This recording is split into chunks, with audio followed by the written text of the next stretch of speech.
Hello. How is everybody doing? Welcome to another episode of Mystery Monday here at Retroactive. I am your host, Retro. Woo, nice setup. Thank you.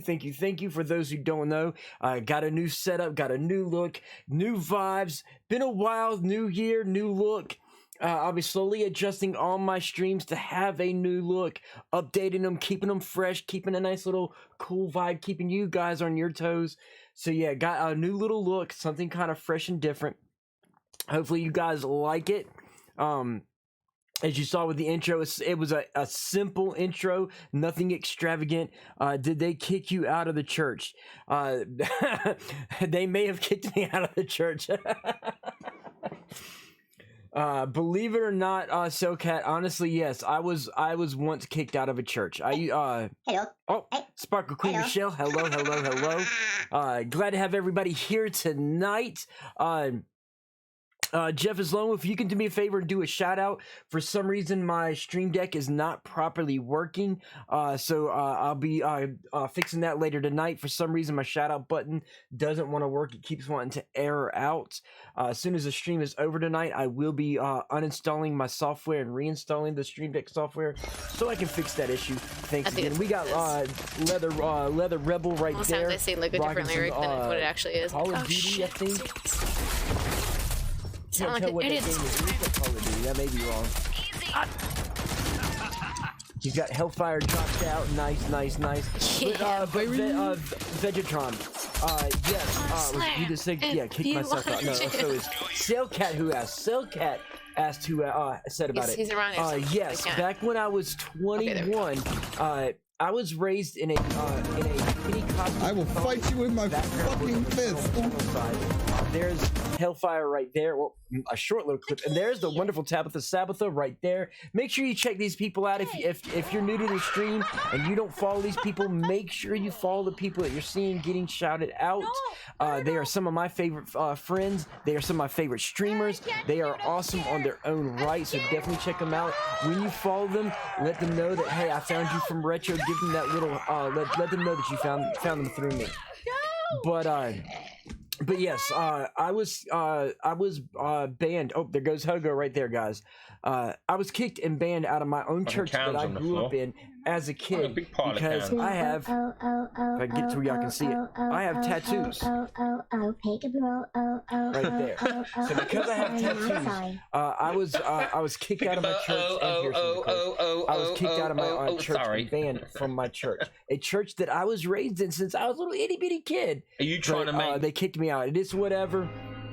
I guess it's one of the things that helped spawn me to some of the things I did as far as college and things like that. So it pushed me further to my research and understanding of the of demonology and things like that. Who we got going there? There's Sailcat right there, guys. Sailcat right there. Bajan is your dad. Okay. We'll get going a little bit more after the shout-outs are all done. That'll give me a chance to do a little bit of hydrating here.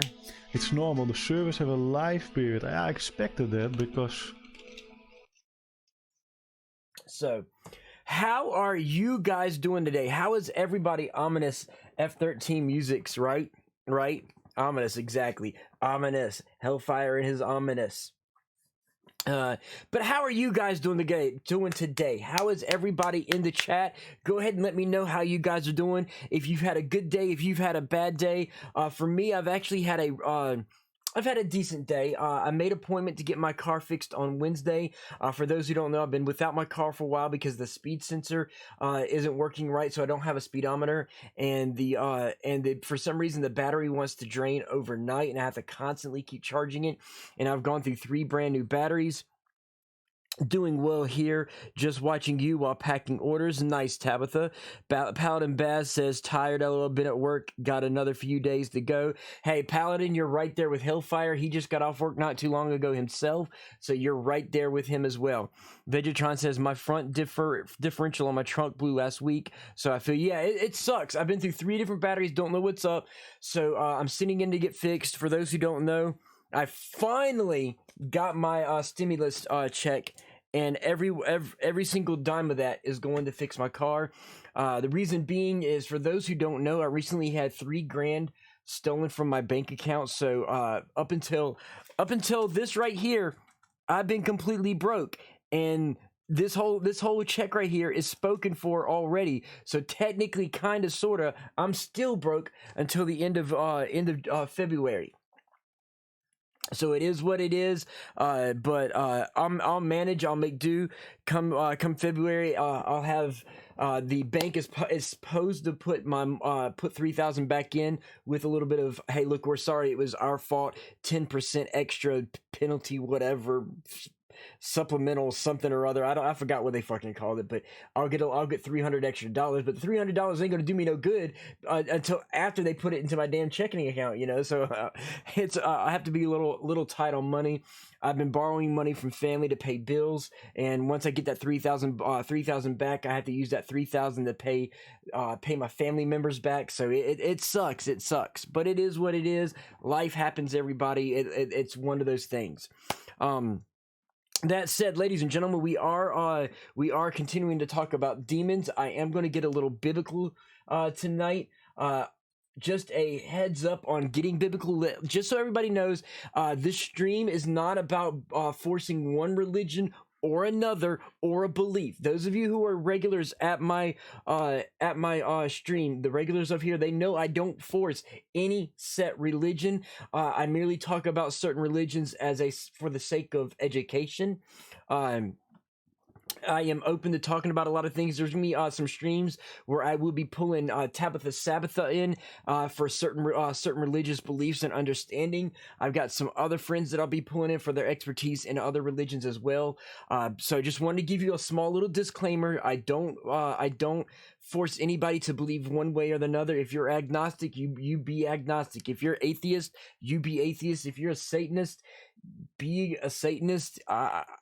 I may not believe what you believe. I may not agree with what you agree, but be you, do you.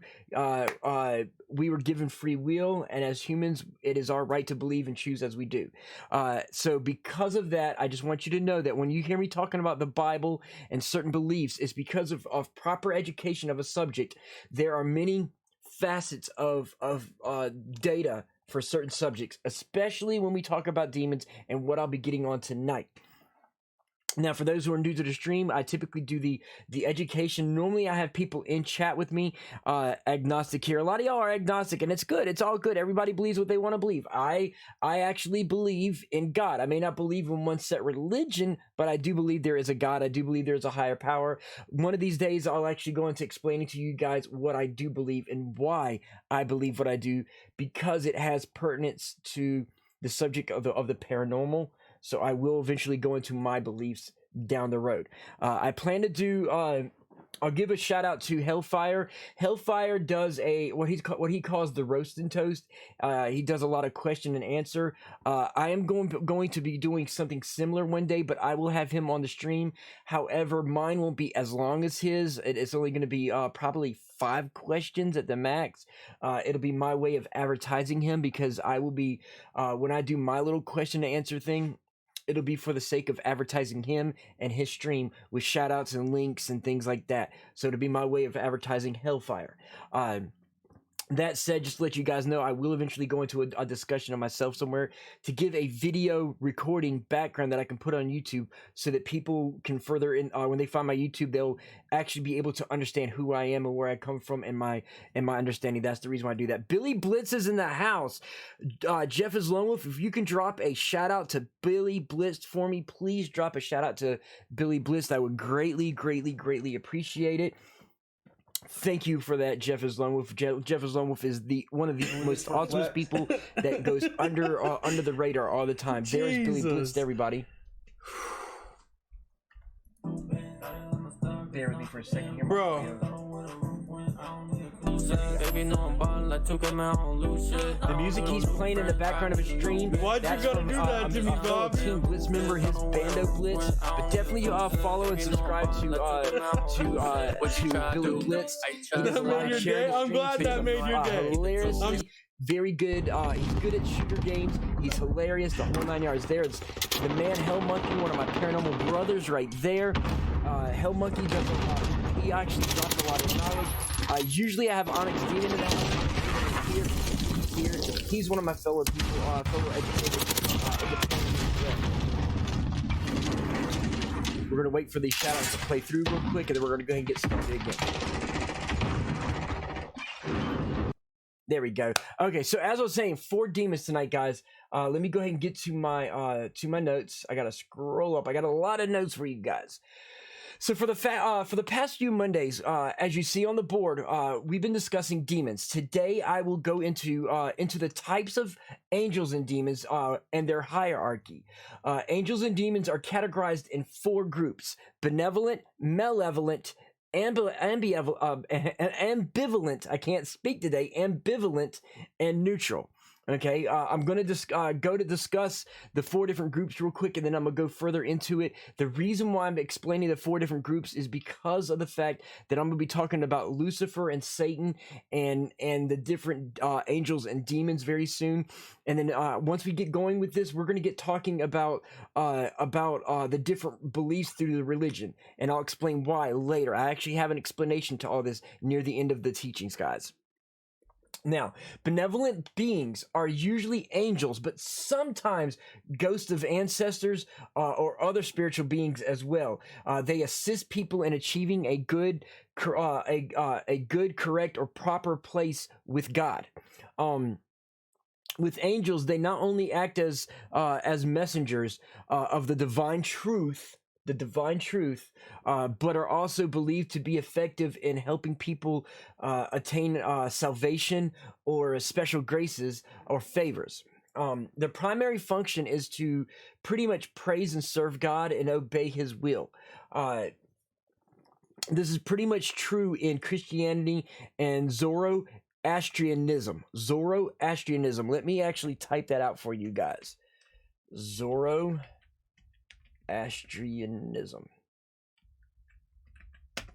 Zoroastrianism. So it's a long name for a religion, ladies and gentlemen. But yeah. Anyway, as well as Judaism and Islam, they will sometimes intervene in human affairs, rewarding the faithful and giving punishments to the unjust and saving those needing help, and destroying those who are wickedly and unjustly persecute others. Vegetron said Zorro has his own religion.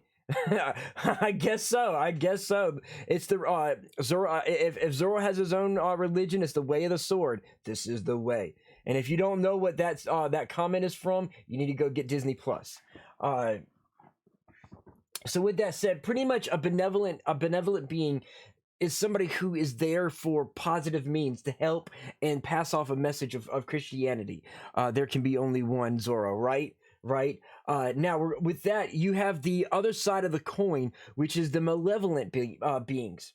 Okay, with malevolent beings consisting of demons, fallen angels, ghosts, goblins, and some hybrid creatures. The divas of Zoroastrianism, as well as the Narakas, creatures of hell, like hellhounds or Narakas, of the Jainism.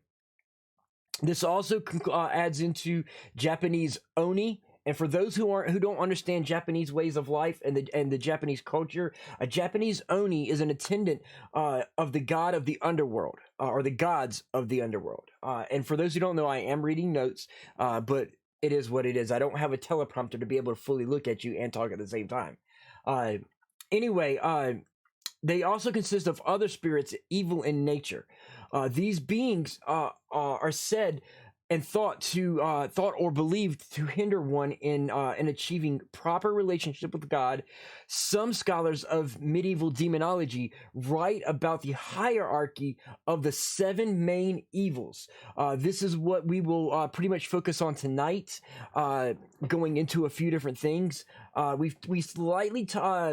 We've lightly mentioned the 7 hierarchies, but we never actually gone into detailing the 7 hierarchies or the 7 main evils. Tonight, we're actually going to go into the 7 main evils, and then we're going to slowly go through Mondays, go through each individual evil. Tonight, of course, is going to be Lucifer and Satan, but I'm kind of following a certain pattern that I've created for these. So yeah. Anyway, these spirits were believed to cause varying types of disasters, natural and accidental. These beings are the messengers of famine, disease, war, earthquakes, accidental deaths, various mental or emotional disorders. Vegetron says, Lucifer, great show. Lucifer, the show is loosely based on the real Lucifer, but it is a DC comic character, and it's a good show. It's a good show. It has a they kind of stick to the actual beliefs of actual Lucifer and Satan and religion. So I kind of like that. But of course, you know, they've kind of gone on their own and made it their own, which is kind of cool too. Anyway, people afflicted with mental disease were considered to be demon possessed up until science pretty much stepped in and wrote that off as genetic aberrations or caused by mental, emotional, and physical duress. Some religious scholars and anti-scientists claim that these mental and emotional diseases are still demon related, that being possessed are what caused the genetic aberrations, or that the malevolent spirits evoke and cause life issues that create the mental, emotional, or physical events creating the mental disease one has. So you got some people saying, okay, this person has said mental disorder, it's not a demon possession. Okay, these are certain scientists here, but you have these religious scientists that are saying no, that mental disorder is because they are possessed. It was because they're possessed. You know, they're like, oh no, this side over here saying no, it's because they were molested as a child and people would joke them in high school, and because of all this, they derive these emotional mental disorders. You know, and they're like, no, the demons are the one causing the molestation and the being bullied in school and all the life issues to make them wear them down to be possessed to cause the aberration. So demons cause chemical imbalances in the mind and body. That's what the religious scientists are trying to say, and what they're trying to prove. So right now there's no concrete evidence to this fact, but that's pretty much what they're saying. Your regular anti-religious scientists are saying no, it's chemical imbalances, it's this, it's that.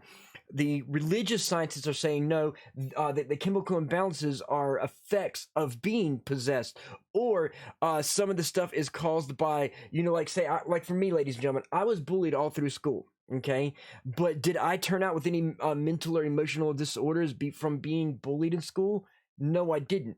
So that leads you to believe, is it really a genetic thing or a chemical imbalance, or is it an environmental issue? And with this environmental issue, was it caused by actual people, or were the people that caused it seduced by demons as well? So it's a touchy situation in that sense. Sailcat says, saw an interview where a mental health professional of 30 plus years experience said he said patients with schizophrenia are victims of demonic possessions, and that chemical imbalances in the brain is a theory, not a proven fact.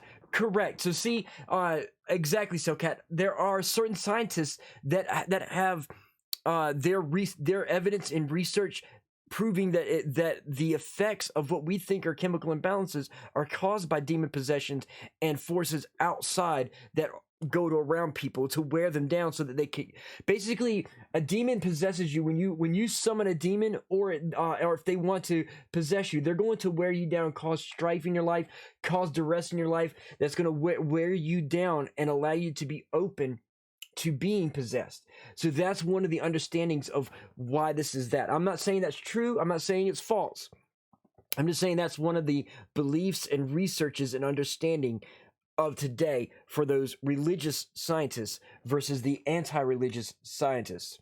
Vegetron says, but doesn't the Vatican pretty much say that that most possessions are medical illness? No, actually, opposite. The Vatican does not say that it's that it's medical illness. The Vatican even teaches people to do exorcism.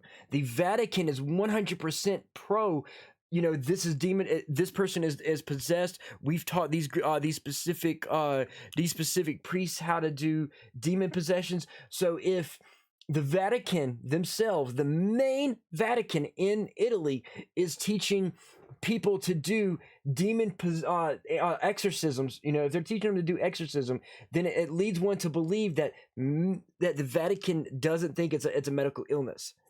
Why do demons do it? Demons want to live here. Exactly, Hell Monkey. Exactly. So here's the thing. And I'll get into this shortly, and more so tomorrow.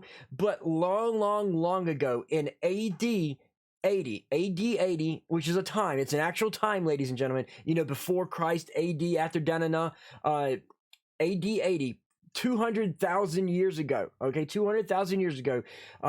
Way back. There was some great war between God and his angels and Satan and his fallen angels / demon. There's this whole war, and because of the wars, and then eventually Satan, the serpent Satan, basically seduced Eve to bite the apple with Adam. You know, man fell victim to sin. It allowed the demons to be able to come to earth and take advantage of things, and so they want their rightful place and their rightful ruling and to dominate all. Satan wants to be the overall ruler of everything. He wants to be more powerful and more than God himself, and to dominate over God and God's domain. So that's pretty much what it is. It's about power. Vegetron said, wow, I was under the impression that they investigated and have doctors validate actual possessions. So here's the thing, Vegetron, hang on, can I post a link to the video I just mentioned? Cellcat, you're more than welcome to post it in here. Feel free to post it in here. The Vatican does not like to deal with it because of public relations. Exactly, Hell Monkey. So here's the thing. In the Vatican, you have what are called the Vatican Knights. Okay, and in the Vatican Knights, they're pretty much they're soldiers, they're military, they're police, and then they have a form of the Vatican Knights, which are kind of like the FBI, their secret service. You know, you got the public Vatican Knights, and you got your secret service behind the scenes Vatican Knights. Onyx Demon is in the fucking house. Vatican doctors, not regular doctors. Onyx Demon. If you would like to join my Discord chat, I can pull you in, join the green room, and I'll pull you in to the chat so you can actually chat with me and talk to the people, and I can have a little bit of somebody to feed off of. I would greatly appreciate it. I'm looking to see if anybody does join. But yes, Onyx Demon does have a point as well. Pretty much... What it is there are some people who pretend to be possessed. Okay, those people who pretend to be possessed have a mental illness.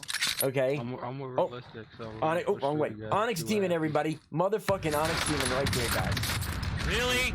Wow. Hell Monkey, ooh, I see how it is. Hell Monkey, I told you. Anytime you want to join, you're more than welcome to join. You know what to do, dude. I don't have to tell you. Did you look at that kill? Oh my fucking! Look at that kill. This game. Again, anybody is more than welcome to join my Discord. If you join my Discord, if you go to the Retro Green Room, I'll pull you into chat with me. You're more than welcome to join me here on chat. My viewers will be able to hear you in the discussions. You're allowed to put your 2 cents worth into this discussion live on the stream. Feel free to join in. I'm eating some fried chicken right now. No problem. Wife coming home soon. Maybe after that. Awesome.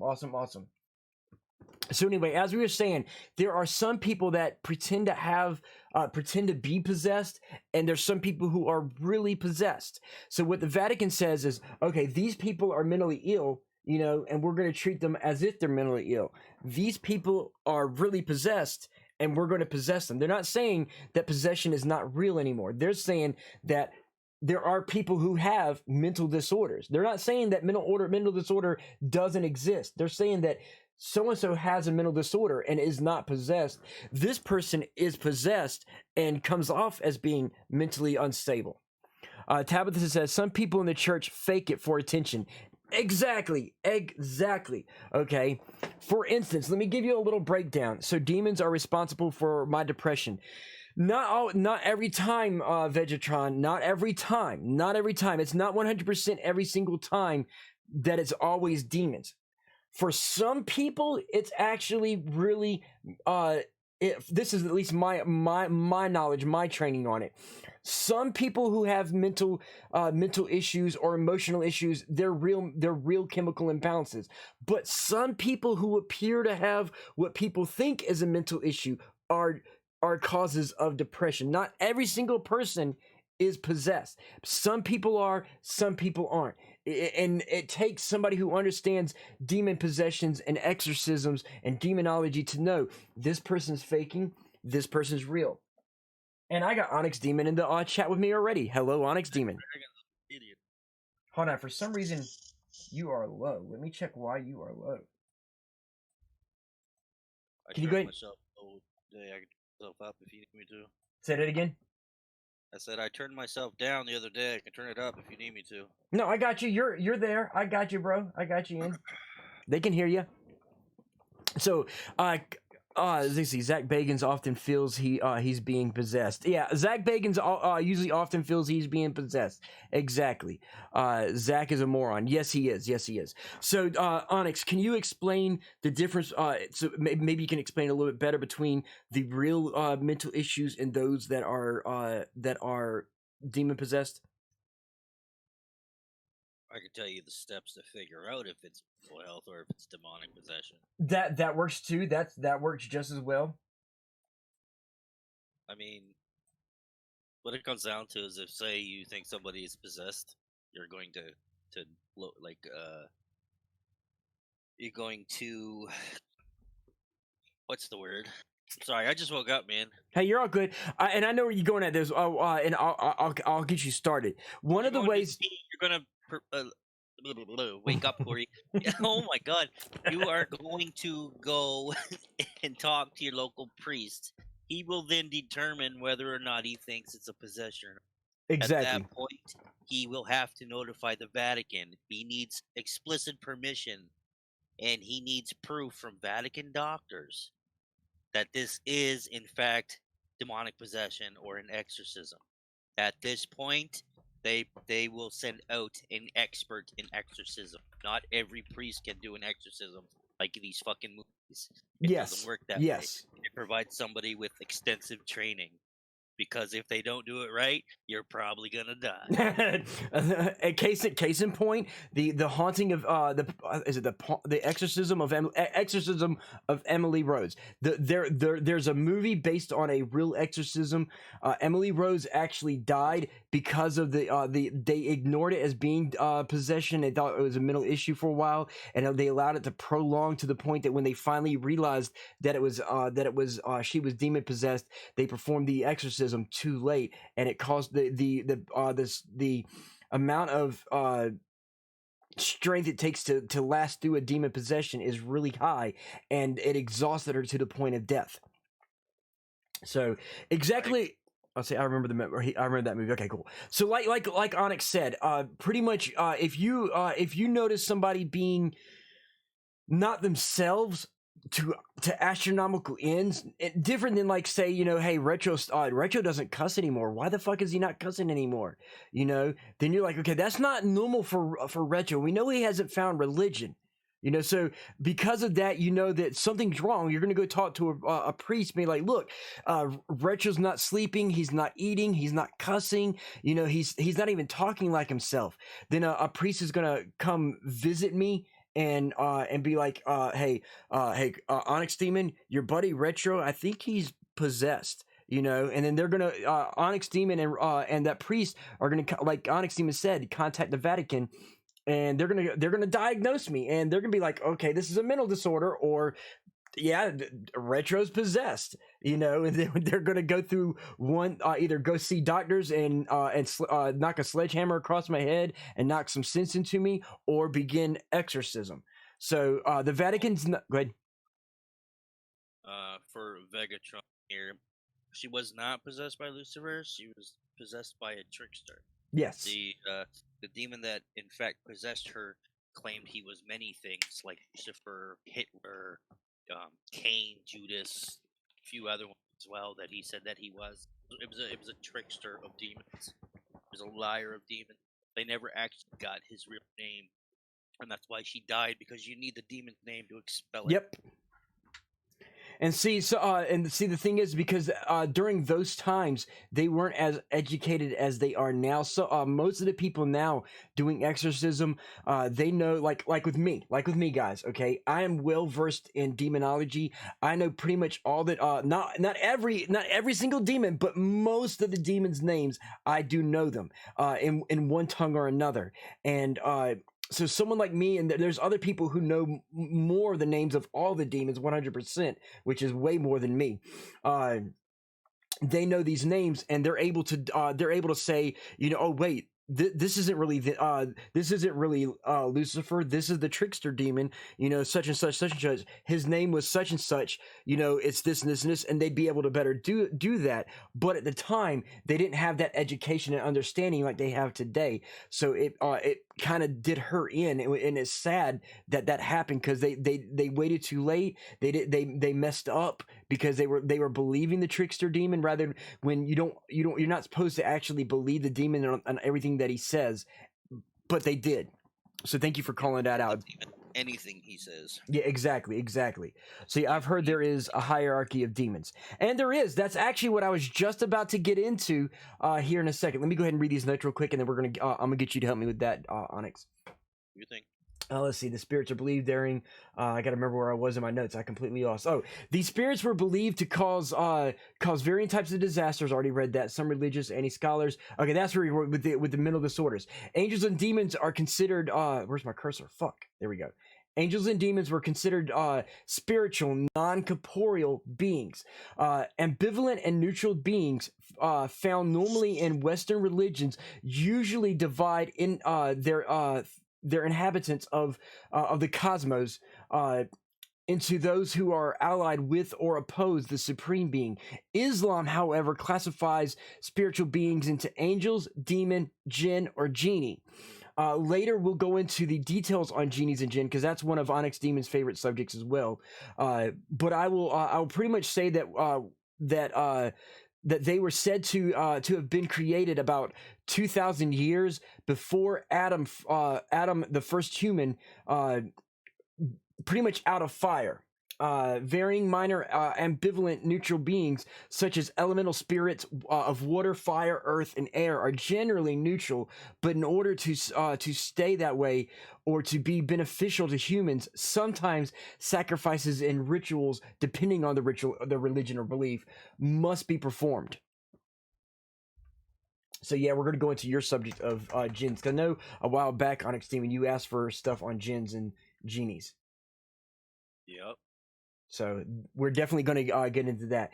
Now, this is Vegetron. This is where we're going to get into the hierarchy of demons. With demons, there are seven main demons of their hierarchy. They represent one. Each one represents one of the 7 deadly sins. You've got Lucifer, who is the demon lord of pride. You have Mammon, who is the lord of extreme greed. Asmodeus, who is the lord of lust or offensive sexual desire. John Blitz said, just at work, got to stream on Lurk. Got the week off tomorrow. Nice, John Blitz. Enjoy work. After Asmodeus, you've got Satan, which is the lord of anger, Beelzebub, the lord of gluttony, Leviathan, the lord of envy, and Belphegor. Beelzebub is also the prince. Say it again. Beelzebub is also the prince. Yes. A lot of people think that that Lucifer is Satan or the son of Satan, and he's not. He's actually a fallen angel who became a demon under Satan. But yes, Satan is the main. I'll get to that in a second. But yeah, Beelzebub is the true son of Satan. And then from Beelzebub, like he was saying, the prince of Satan, or the prince of the underworld, the prince evil, the lord of gluttony. You have Leviathan, who's the prince of envy, and then Belphegor, who is the lord of sloth. Sweet Biscuits, what is up? What is up, Sweet Biscuits? How are you doing, Biscuits? Let me. Oh no, yep. Hang on. Let me throw Biscuits is in there. I think I got Biscuits. There we go. There's a shard over here. You can have. There we go. Had to throw that in. There she is, right there, the queen of Realm Royale. It is all good. So with those seven evils, is there anything that you want to say about the Onyx Demon? Hush your mouth, Goblin. Hush your mouth. Hush your mouth, Goblin. The 7 deadly sins also have their Let's try for turret. Right. Other than that, you have Bub is clearly the friends. Tabitha says this is so. Go ahead. Astaroth is also the crown hell, Yep. and yeah, Lucifuge Rofocal is king. Yeah, he's self-pronounced king. Self-pronounced king. Yeah. So Tabitha said this is so interesting and informative. I've been learning a lot these past few weeks, so I'm glad you were learning something. And then here's one, Onyx Demon. Vegetron says, so are demons extra dimensional? That would be a 100% yes. They in the sense that people don't understand that you have the realm of the demons because they're ethereal, they're ethereal. Hell is pretty much. Some people believe it's extraplanetary. Some people thinks it's another dimension here on Earth that we can't see, covered by a veil. That they are on the same plane as us, but behind a dimensional veil that we can't see them, and they exist. And because of them being extra dimensional beings, they can move from plane to plane. Some of them are the more powerful ones, like the 7 prime evils, or the 7 evils. I can't say prime. There's a reason why I can't say prime. But the 7 main evils, they can go to and from between the veils. But it's the lower demons that have to be called forth by their names. Whereas Lucifer and go ahead. Lucifer's top dog. Well, no, Satan's the top dog, but Lucifer is right under. Lucifer. Okay, so Lucifer. Yeah, Satan doesn't do shit. Right. Exactly. I'll get to that in a second. But yeah. So here's what happened. So for those who don't know, Lucifer was one of God's angels. He was a fallen angel, and I've actually got that written down here in my notes. He is to Satan what the archangel Michael is to God. He is now the arch demon to Satan. That's pretty much what Lucifer is. I'm gonna expand on Vegatron's question there. Go ahead. It's very debatable what they are. Like you kind of have 3 options. I'm sure there's more, but there's 3 that I know of. Yes, they could be extra or interdimensional, like you say. Right. They could be from different realms, which would be different than dimensions. Right. Some people say that hell and heaven are on Earth. So it really depends on your readings. That nobody knows. We can't give you a definitive. Yeah, until we have somebody who successfully was able to go to that realm and come back and able to tell us what they've experienced. Until then, we pretty much have no concrete knowledge one way or another. Hell Monkey says they are intelligent interdimensional parasites, and that's definitely one definite way to look at it. Yeah, it's very true. They are very similar. And this is actually going into something that you were talking about, Onyx Demon, what I'm about to go through next, because this is going to lead me into Lucifer and Satan. Now, not in all beliefs or religions, but in the majority, Satan is said to be the prime demon of the prime demon or evil of the 7, and that after the 7, the other demons or fallen angels align. They pretty much they fall in line. Pretty much imagine an army. Satan is the president. The other 6 are your generals.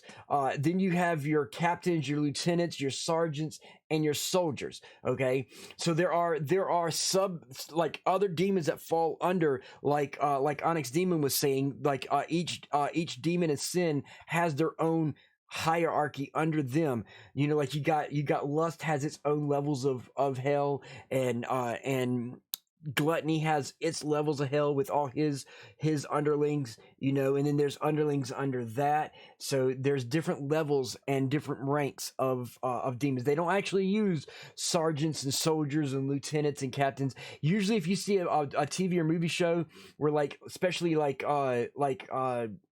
Constantine, to be like, oh, he's a soldier demon. You know, that's pretty much a term created for television and movies. They aren't really called soldier demons. It's more or less, a lot of times, people like myself or Onyx Demon, we would describe people who are in knowledge of it. They would call them soldier demons to give a descriptive of that demon.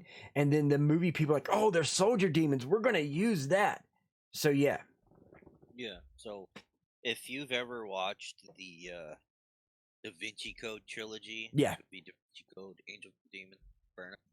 They're very well researched movies, Mm-hmm. and number 3 actually shows hell in sort of like a gorge style plane. Right. It actually shows the levels of hell, which is like very accurate. Highly recommend watching them if you're interested. Oh no, I've got all the Angels and Demons series. Also, when it comes to Saint Lucifer and all them, think of if you've ever watched a Lion Pride documentary, Satan is the lazy as fuck Pride King Lion. He only gets up when he fucking has to. Yeah, because usually you'll see, like, if you ever see depictions of hell from heavy metal music videos and pictures, you're usually going to see what looks like the devil sitting on a throne, just kind of relaxing a bit, kind of, hello everybody, I'm Satan. I'm just sitting here enjoying the fruits of my labor as all my demons go out and do their thing. So yes, here I sit upon my throne as all my minions do my work. That's pretty much what Onyx Demon is saying about Satan. He is a lazy motherfucker he's a king. He sits back. He's got people to do his work. Why does he have to lift a finger? Let's see. Tabitha says, I've never seen Da Vinci Code, but now I want to check it out. Tabitha. Highly recommend. Yeah, same here. Me and Onyx Demon tell you, watch all the Dan Brown, either read his books or watch the movies. The reason why I tell you to that you can watch the movies that go along with the books is, you know, like sometimes books don't go well with or movies don't go well with the books. They're kind of different. The Tom Hanks, Dan Brown movies are really close to, I mean, almost 100% close to the books. So you've read the books, right, Demon? I've listened to the audiobook. The audiobooks, okay. Same thing. It's same thing. Because they actually, I mean, they're reading it word for word. The first movie or book is about the Holy Grail. Yep. But 2 and 3 are actually about demons, angels, and hell on earth and all that shit. They're phenomenal. Maybe I'll read the books. Then I usually prefer the books to the movies. And either way you go, both of them are very well versed. I would definitely recommend doing what Onyx Demon does. Excuse me, guys, and get the audiobooks. Because I would say get the print books and the audiobooks, but kind of have the audiobooks because you can hearing it with certain emphasis kind of makes it a little better, because sometimes reading the books, you'll read it and you may not understand something because of the context that it's written in. So I would do both, get the audiobook and the print book, and have the audiobook playing and read along with the audiobook. That's pretty much how I do it, but you know. Now I have to use audiobooks because I have something called aphantasia, where I can read just fine, but I can't visualize when I'm reading. I don't have the imagination for it. Got you. So by the time I hit the bottom of the page, I forget completely what happened at the top. So that's why I prefer audiobooks. And see, hold on. SoCast said, "Did you know that Da Vinci Code is a ripoff of the book Holy Blood?" Most books these days are ripoffs. Yeah, so Da Vinci Code is based on books by Dan Brown. They are written by so the Holy Blood and Holy Grail. Yeah, those are Dan Brown. If I'm right, Dan Brown, I may be wrong on this. Give me a second to verify this. Who wrote? Yes, Holy... Cellcat is correct though, because the Holy Grail in the Da Vinci Code and the Holy Blood Book is not a cup; it is a woman. Yes, it's the chalice and the penis. The chalice and the sword, the penis and the vagina, phallic symbols. Yep. But no, I was wrong. It's written by Michael Bagent. But yeah, they are ripoffs. They are ripoffs. Either way, they're even the Holy Blood and Holy Grail are really good books to read into as well. But yeah, another book, if y'all can look into it, it's not technically a book, but it's a assumed book, and I mention it all the time, is the Apocrypha and the Pseudepigrapha. If you want to get into research and understanding, those are really good. For those who don't know, the Apocrypha and Pseudepigrapha are the New and Old Testaments. With like basically the Vatican said, okay, people don't need to know this, we'll rip it out. People don't need to know this, so we'll rip it out. People don't need to do this, so we'll remove this and we'll tweak that. And here's your Holy Bible. And the Vatican said this is the Holy Bible. Then King James was like, well, I don't like the way you word this, so I'm going to rewrite your Bible in a way that's in my tongue.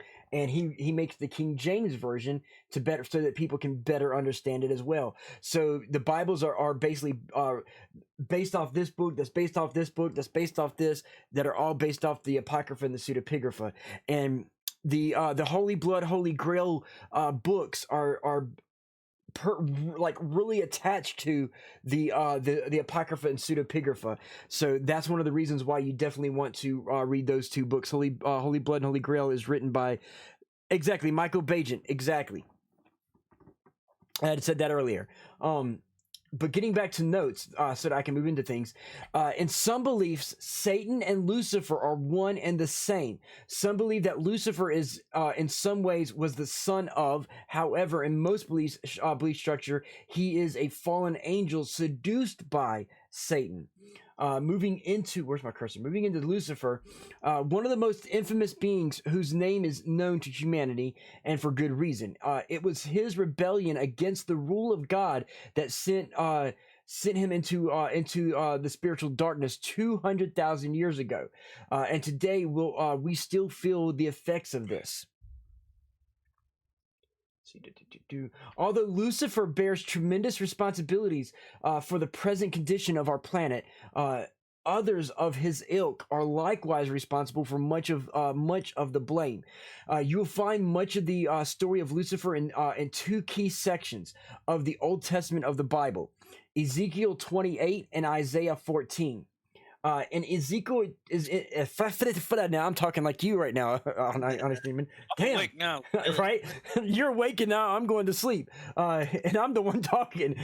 So in Ezekiel 28:17, it said, "Your heart becomes proud, or your heart became proud on account of your beauty, and you corrupted your wisdom because of your splendor." This is an actual quote in the Bible.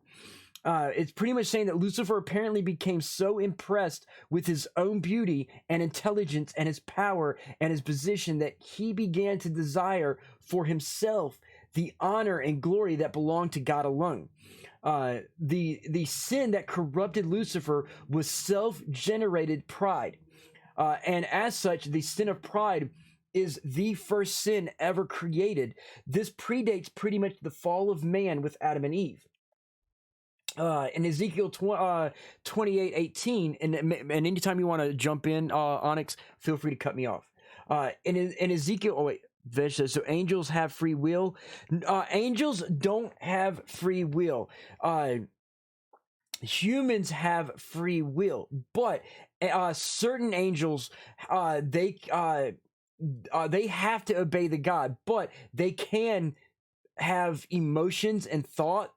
And as such, they can feel pride. Pride is an emotion. So free will or not, the angels do feel emotions. And pride in yourself is an emotion. And because he felt these feelings, it was a sin that caused him to be cast out. How can an angel have pride? Pride is an emotion. Angels can't. Free will has nothing to do with feeling emotions. There are times in the Bible where the angels wept. So the angels have emotions. Pride is an emotion. It's not an action. It's not a choice. You don't choose to feel pride. You don't choose to feel something. When you feel something, it happens. It's not free will. It happens. Okay? You can't choose your emotions. They happen. Okay? So angels have emotions. And I'm going to get to explaining why Lucifer had these emotions. Ness said angels are terrifying. I was looking at the angel hierarchy the other day. Oh yeah. Oh no. We're going to get into the angel hierarchy, because what people don't know, two of the angels I want to talk about are Uriel and Michael. People don't know what beasts Uriel and Michael are. So we're going to get into them. We will definitely get into Uriel and Michael, Ness. So be prepared for that one. Vegetron says, but they can't go against the God with free will. They're not. He didn't go against God. Okay. So angels do have free will. If you read Luke 2:13 to 14, to Timothy 2:16, angels are spiritual beings who have personalities that includes emotions, intelligence, and wills. Right. Satan was an angel who was cast out of heaven along with many other angels who decided to follow him and chose to sin. Peter -4. Yes. In terms of free will, the Bible reveals that this was an exercise of their ability to choose. But they also couldn't go against God either. They had to obey him. That's why they were fallen angels. Right. So with that, in Ezekiel 28:18, the mighty angelic being was rightfully judged by God. In the quote of the Bible, it says, "I threw you to the earth." Now, this pretty much doesn't mean that Satan had no further access to heaven. Oh wait, I went way past stuff. Sorry guys. I'll get back to a second.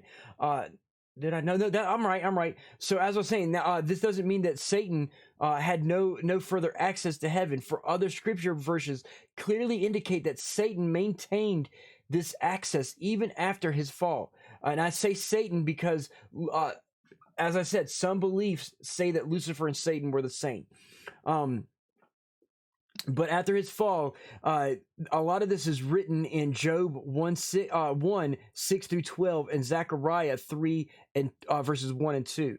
However, Ezekiel 28:18 indicates that Satan was absolutely and completely cast out of God's heavenly government and his place in authority, which is also going into what you say, Onyx Demon, which is Luke 10:18. I heard demons procreated with humans and created hybrids. You are correct. Satan's a demigod. Yeah, you are. Exactly. So you are correct. That's going to be getting into a subject that I'm going to talk about later, Vegetron, which is the Nephilim. We will get into the Nephilim in a whole nother talk. I actually talked about it a while back in further episodes, but I'm building up to the talk of Nephilim.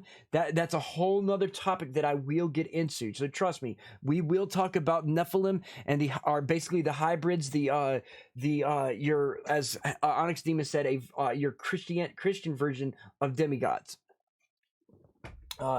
Where was I at? Zechariah, however, okay, Luke 18. Okay. Now I know this is where I told y'all earlier that I'm gonna get to a certain point. I know I do and will reference the Bible and the Apocrypha and Pseudepigrapha, but these are the oldest recordings of these beings. So anytime that I reference the Bible, guys, do not take it as me trying to push the Bible on you. I'm purely using it as educational reference, because there is no older material to be able to educate on angels and demons than the Bible or the Apocrypha or Pseudepigrapha. Now, many of us had learned that because Lucifer led an unsuccessful revolt in heaven, he and his followers were cast out. In Revelations 12:7-9, it reads, "Then war broke out in heaven. Michael and his angels battled against the dragon." Commander Shepard. Commander Shepard. Welcome to the stream, buddy. So Tabitha with the hype. So as I was saying, let's see, Michael, his angels battle against the dragon. The dragon and its angels fought back, but they did not prevail, and there was no longer any place for them in heaven. The huge dragon, the ancient serpent, who is called the devil and Satan, who deceived the world, was thrown down to earth, and its angels were thrown down with it. Okay, so it saw Noah's Ark. Is that a decent version of the angels and demon origin story? No, that Noah's Ark is not an origin story of demons and angels at all, by no means. That is basically the Nephilim being killed off. Basically, the angels mated with humans, creating Nephilim, and they were a lost city of Atlantis, and God cast down the flood, which killed and wiped out most of the Nephilim and the abominations that they called them of the Nephilim, and he sent Noah and hit Noah's family along with the animals on the arks. This is way after that. So anyway, what I was saying with Revelations, they talk about the dragon or the serpent. That is Satan or the devil. This is where it separates Lucifer and Satan as two different beings. So Satan, per the Bible, per Revelation, is not Lucifer. Satan and Lucifer are two different entities. Ness says, I feel like there is also going to be some unknown or uncertainty to the origin stories. Yes, there is. Like Onyx Demas said, 100%. I also heard that demons and Nephilim were a giant race. Yes, they were the giant ones. Vegetron, I talked about the Nephilim before. They were the fallen ones, the giant ones. I will again go. I'm working my way to talking about the Nephilim. Onyx Team, I think you were in the episode when I talked about the Nephilim. Yep. Yeah, so I will go into them. There's a reason why I'm kind of building up to it, because there's 3 different eras that I'm going to be getting into. I'm going to be talking about the Christianity and paganism, and how the Vatican tried to remove paganism away, because there's certain... You need the paganism to understand certain things about religion and God and the angels and all that. You have to have that knowledge of paganism, but you also have to understand this other third thing that we're going to talk about, which is the Anunnaki. Okay, and the Anunnaki and the Nephilim have ties, and we're going to get into that. That's ancient Babylonian and Mesopotamian and Sumerian beliefs that we're going to be getting into as well. So I will be digressing into that as well. I like paganism, so interesting. Yes, so I will be getting into that. Like I said, everything in the Bible is 3s. Okay, so imagine a pyramid. Okay, you have Christianity. Over here, you have paganism, and over here, you have the Sumerian Babylonian understanding of things, which is your Anunnaki. And all 3 of them all have Nephilim, okay, in some way, shape, or form. And so to understand everything, I have to teach you all 3 sides of this trimester, this triforce, the trifecta, the tri-something, the Trinity. I don't know, no other way to explain it being a group of 3s. But yeah. We're definitely going to get into the Nephilim and the Anunnaki once we kind of build to it. But I want to go into the Christianity understandings of things. Then I'll go into the paganism, and then I'll go into the Anunnaki, Sumerian, Babylonian stuff. So anyway, go ahead. I was just sneezing. Oh, okay. I thought you were actually saying something. So anyway, it's in that passage that, like I said, that we learned that Satan and Lucifer are different. The dragon represents the serpent Satan, and as such, iconified as a snake in the Garden of Eden. Now, they never actually said that it was a snake that coerced Adam and Eve to bite the apple. They always referenced it as the serpent. It is us as humans and in the Bible that we take serpent to mean snake, and we tell it as being a snake. And that serpent, aka the dragon, is Satan. Let's see. Okay, so yeah. And it notates his angels, which are the demons. It notates the dragon and his angels. Now, in this essence, this lets us know that pretty much that Satan and his angels, okay, were of similar race as God and his angels. Now, I'm saying this because there's a when I get into about the Anunnaki, this comes into play. Okay, that's the reason why I'm talking about this is it will come to play in the understanding of Anunnaki. Commander Shepard said, plus it's never actually said to be an apple, only a fruit. Exactly, Commander Shepard. Thank you, thumbs up, mad props for that. Thank you. Hellmonkey said they did. The serpent in Eden was called Nagash in ancient Hebrew. Yes, I'm actually gonna get into that, Hellmonkey. I'm actually gonna get into that. Scientology don't need no Nephilim. They have Tom Cruise. Yeah, but Tom Cruise ain't a giant one. He's not that giant. So anyway, it notates that the dragon and his angels, which are demons, Lucifer and other fallen angels. Okay, pretty much the army of the dragon, the army of the serpents. For the sake of knowledge, Satan in Hebrew, or Satan is a Hebrew word meaning accuser, as well as in Greek, it means diabolos, not diablo, but diabolos, which is later translated to Diablo or devil. Jewish apocryphal writings present Satan as the leader of a revolt in the heavens and banished to Sheol, aka the underworld. This passage added with Genesis 3:1-6, noting that the serpent who tempted Eve was not called Satan, and because of this, many Jews and Christians equate the two, making Lucifer a non-biblical name for Satan, and as such, combining the two to be one and the same. So it is in Genesis they interpret Satan and devil to be the same when they're not. If you fully read the Apocrypha, you will learn that it notates Satan as the serpent being from the angel known as the morning star, aka the light bearer, aka Lucifer. It is here that we know Satan and Lucifer are two separate entities, and as such, Lucifer fell to the seductions of Satan, which inevitably sends him falling from grace, and beings from grace, and begins.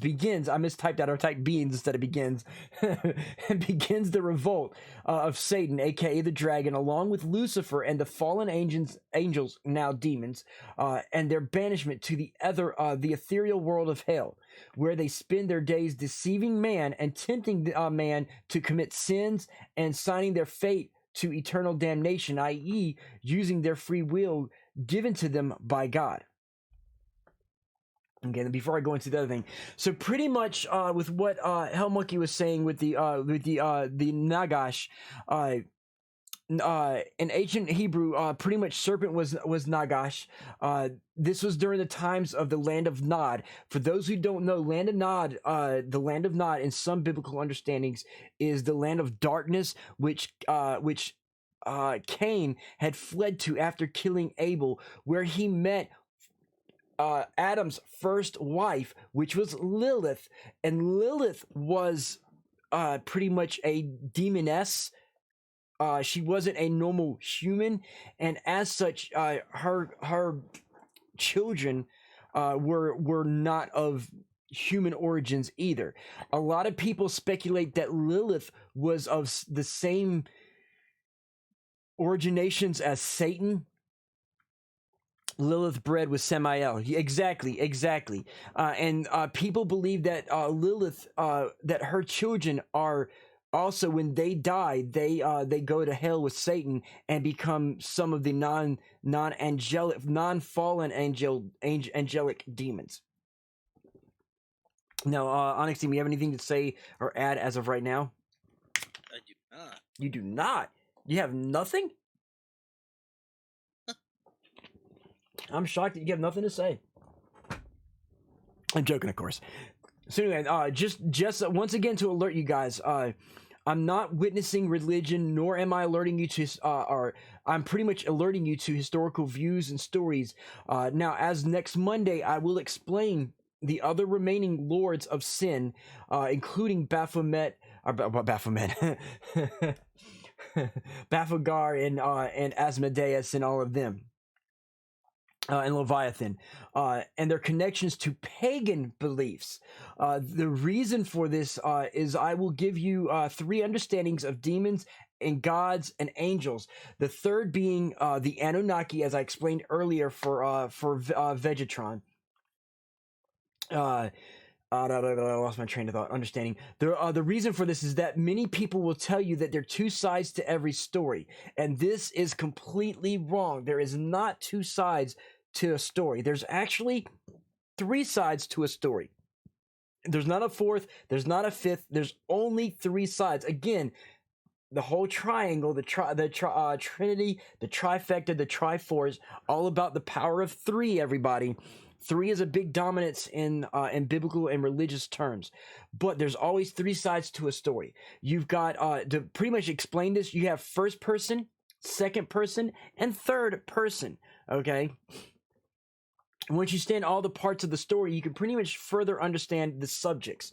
So I want to get into all the biblical understandings of things, and then I'm going to work my way into the pagan understandings of things, and then I'm going to work into the understandings of Anunnaki, the lie, the truth, and the twisted. Exactly, Demon, exactly. I don't know why you could have said that on the over the... Are you talking? I didn't want to interrupt you. Shut me up sometimes.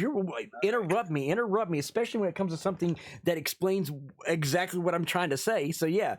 So there's the lie, the truth, and the twisted. 3 sides: first person, second person, and third person. So we're gonna go into that. Here's the thing: which of the religions is the truth? Which of the religion is the lie? And which of the religions is the twisted? That right there is the Rosetta Stone to understanding everything. Now, if you're like myself and Onyx Demon, and if Hellfire was in the chat, you'd be like Hellfire as well. You would have a big grasp of this subject to have that Rosetta Stone. Now, even though we have the Rosetta Stone to understanding this, Onyx Demon, does this make you know everything of the subject 100%, like the answers to everything?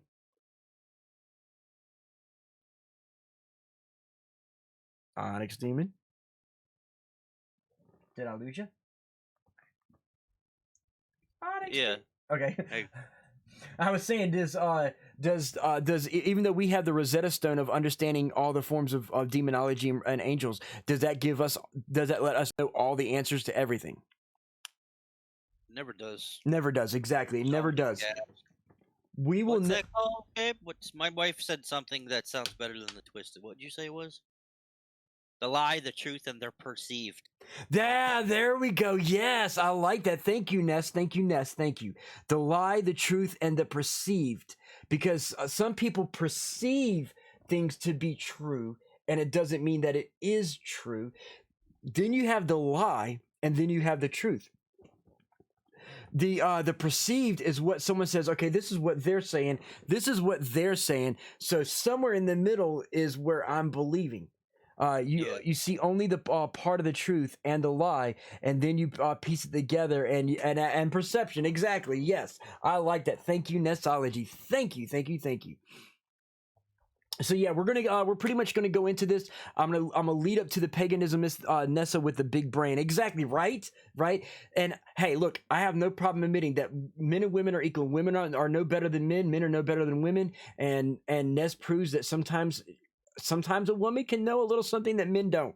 So Ness is dropping that little hammer of I know something you don't know. She learned that in social psychology. Can't take credit. Hey, you still learned it. You still knew it. That's still knowing something. Where the credit comes from and where you got the knowledge, it doesn't matter. So anyway, yeah, I'm going to be going into that. You're welcome. So I'll be eventually going into that. So now, with that said, ladies and gentlemen, this brings us to the other portion of our show. Do you know what portion that is, Onyx Demon? What the freak? Yes, I do. Let me get it back. Hang on. You're already hearing the audio from it, damn it. Okay, there we go. So, ladies and gentlemen, for those who are new to my stream, we usually spend an hour teaching you guys about a lot of different things in paranormal. We've done ghosts, we've done Bigfoot, we've done Loch Ness Monster, we've done Anunnaki, we've done Nephilim, we've done quite a few things since I started this Onyx Demon. Leather Rebel debunking time. Exactly, it is now debunking time. I typically play. I can't find no demon videos, so I've got a lot of different ghost videos. I try to find some UFO and demonic videos, but I can't find any right now. But I have quite a slew of ghost videos for us to debunk. So let me go ahead and increase the video over here, and we're going to go ahead and switch over and get this going.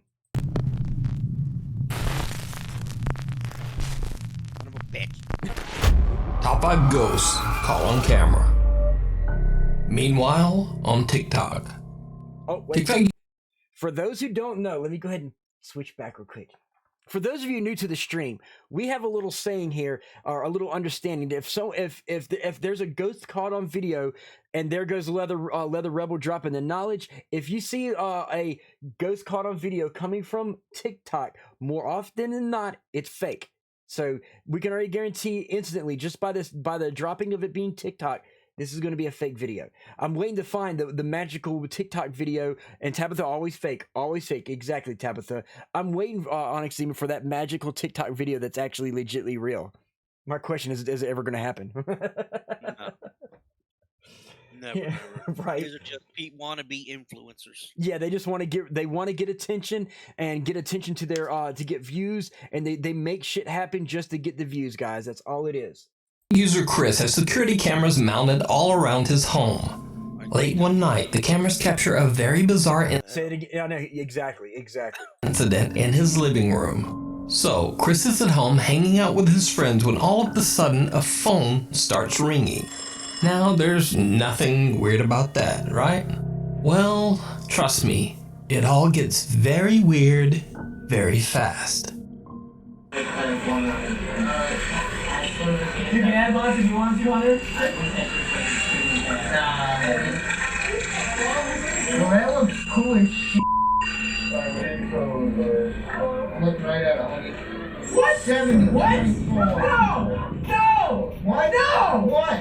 That phone was just already plugged in!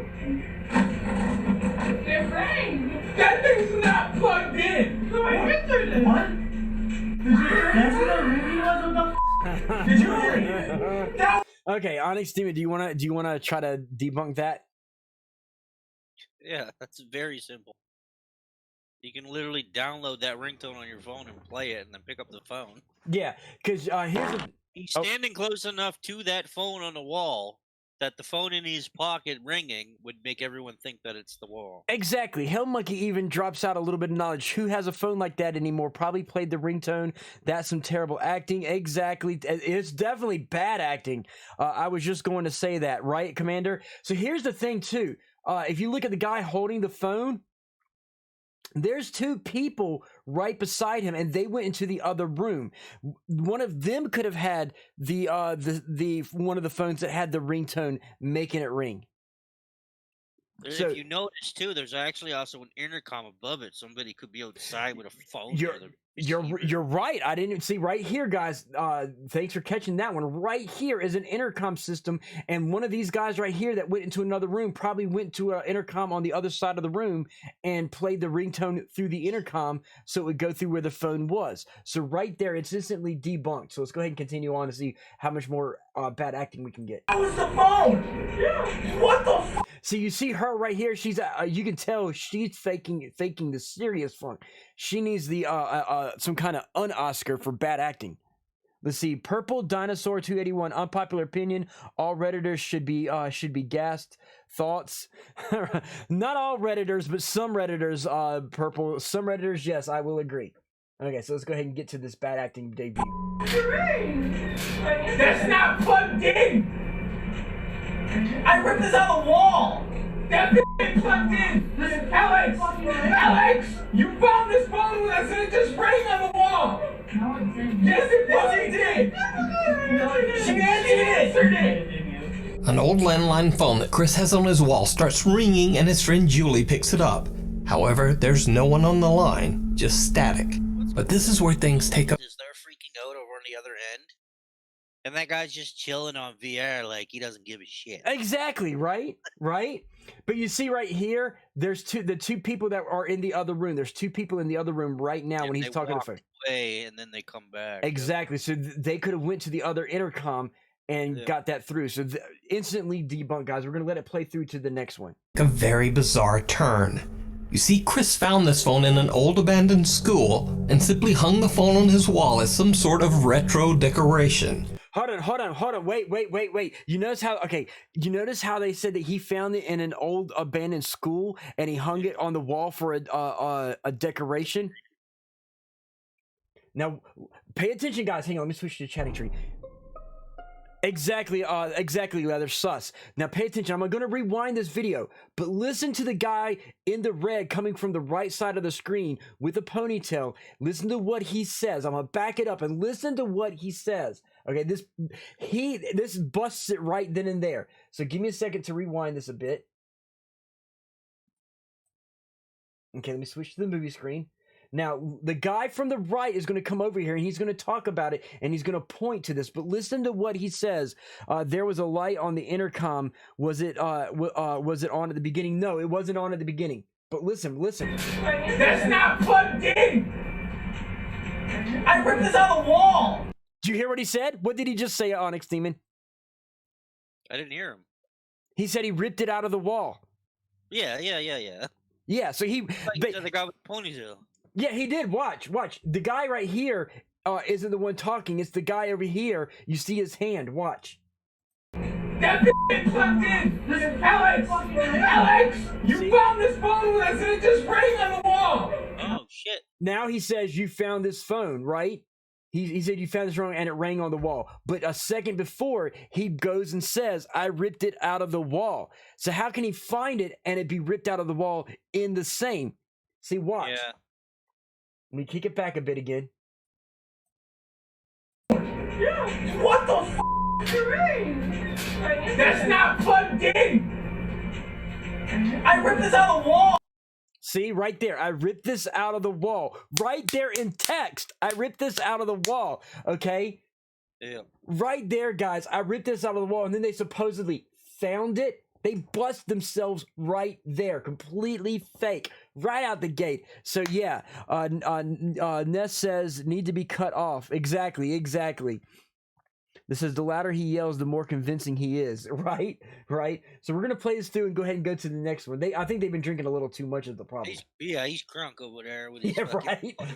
Oh, that ain't plugged in! Listen, Alex! You found this phone with us and it just rang on the wall! Look at him. Yes, it fucking did! She answered it! An old landline phone that Chris has on his wall starts ringing and his friend Julie picks it up.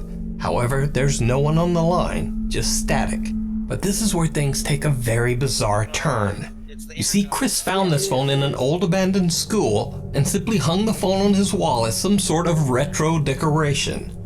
This phone is not plugged in to anything. There's absolutely no phone service or even a cable attached to this ringing landline phone. After his video went viral on TikTok, Chris followed up with a new video explaining exactly where he found the creepy phone. So, backstory of how I got the phone. I was at an abandoned building exploring, and I was in the basement, and in the middle of the room, there was this phone on the wall. Perfect condition, worked and everything. So I ripped it out of the wall, ripped the cord out right off, brought it home so I could hang it up on my wall for decoration. Chris says that right after the strange ringing, he and his friends opened up the phone and looked for anything suspicious that could explain the scary event. Even possibly a speaker hidden inside the phone as a prank. But they found nothing out of the ordinary. Just a standard old telephone. They had no explanation for the bizarre ringing. So now, fearing that the phone might be cursed, Chris decides to return it to the place he found it, which happens to be the abandoned Cooley High School in Detroit, Michigan. The school opened in 1928 and due to budget cuts was later closed in 2010. Oh, same here. Same here. It sucked to call people. 10. Over its nearly 100-year history, the school was believed to be You try to call 911, you're dead before you get the 9 around. I would actually love to get my hands on a phone like that and use it as a switch to activate a mechanism to cause a secret door to open, kind of like a bat phone thing. Oh, yeah. extremely haunted. On his trip to return the phone to the school, Chris is joined by Julie, his friend who earlier picked up the ringing phone, and his buddy Nathan. Chris records their entire exploration of the old abandoned school. And as you might guess, it did not go well. Alright, so we're here at the school we got the phone from. I was trying to do live, but I don't have service in here. We have Nathan and the girl who answered the phone in the first place. Hey. It's been 7 days, you should be dead. I hope I am. You're actually probably gonna die tonight. That's fine. It's because they're vintage. Alright, so I know the basement is on this side. Basement. Whew. Okay, what if the phone rings in the backpack? Dude, I would put you down the stairs. I would put you down the stairs. Oh. Yeah, this is the room. Right, what the is in here? And there's the pole right here. Right there, that's the cord. I ripped it out of the wall. Those aren't even phone cables right there. Alright, so Julie, take the phone out of the backpack and put it on the wall. You picked it up so you can touch it. Whatever is in it, I don't want it.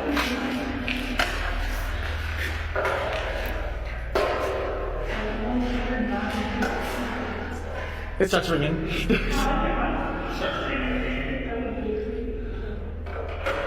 Leather Rebel says your guys' vocals are low. What's what you're saying? Make it ring again. Yeah, you brought it back. I can fix that. Hello. How's that? Test, test, test. Oh no, she can hear us now. We're going into the yellow now. I turned the audio down a little bit.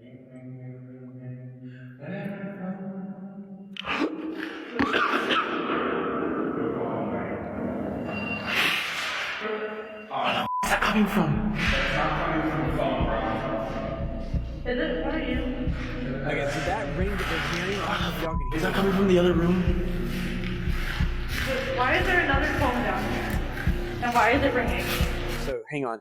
Paladin Bass says my main question is who the fuck goes into an abandoned building, sees a thing that says, "Ooh, this would really go with my feng shui in my living room." Okay, so the ring that You saw the feng shui of their living room? There's no fucking there feng is, shui. it's called fuck shui. Yeah. So if y'all, I wish y'all could have heard it. It was very, very faint. You'd have to have amplified hearing to be able to hear this.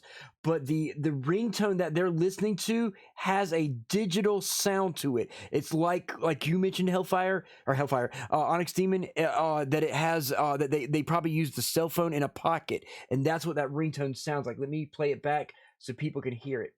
Listen to the ring.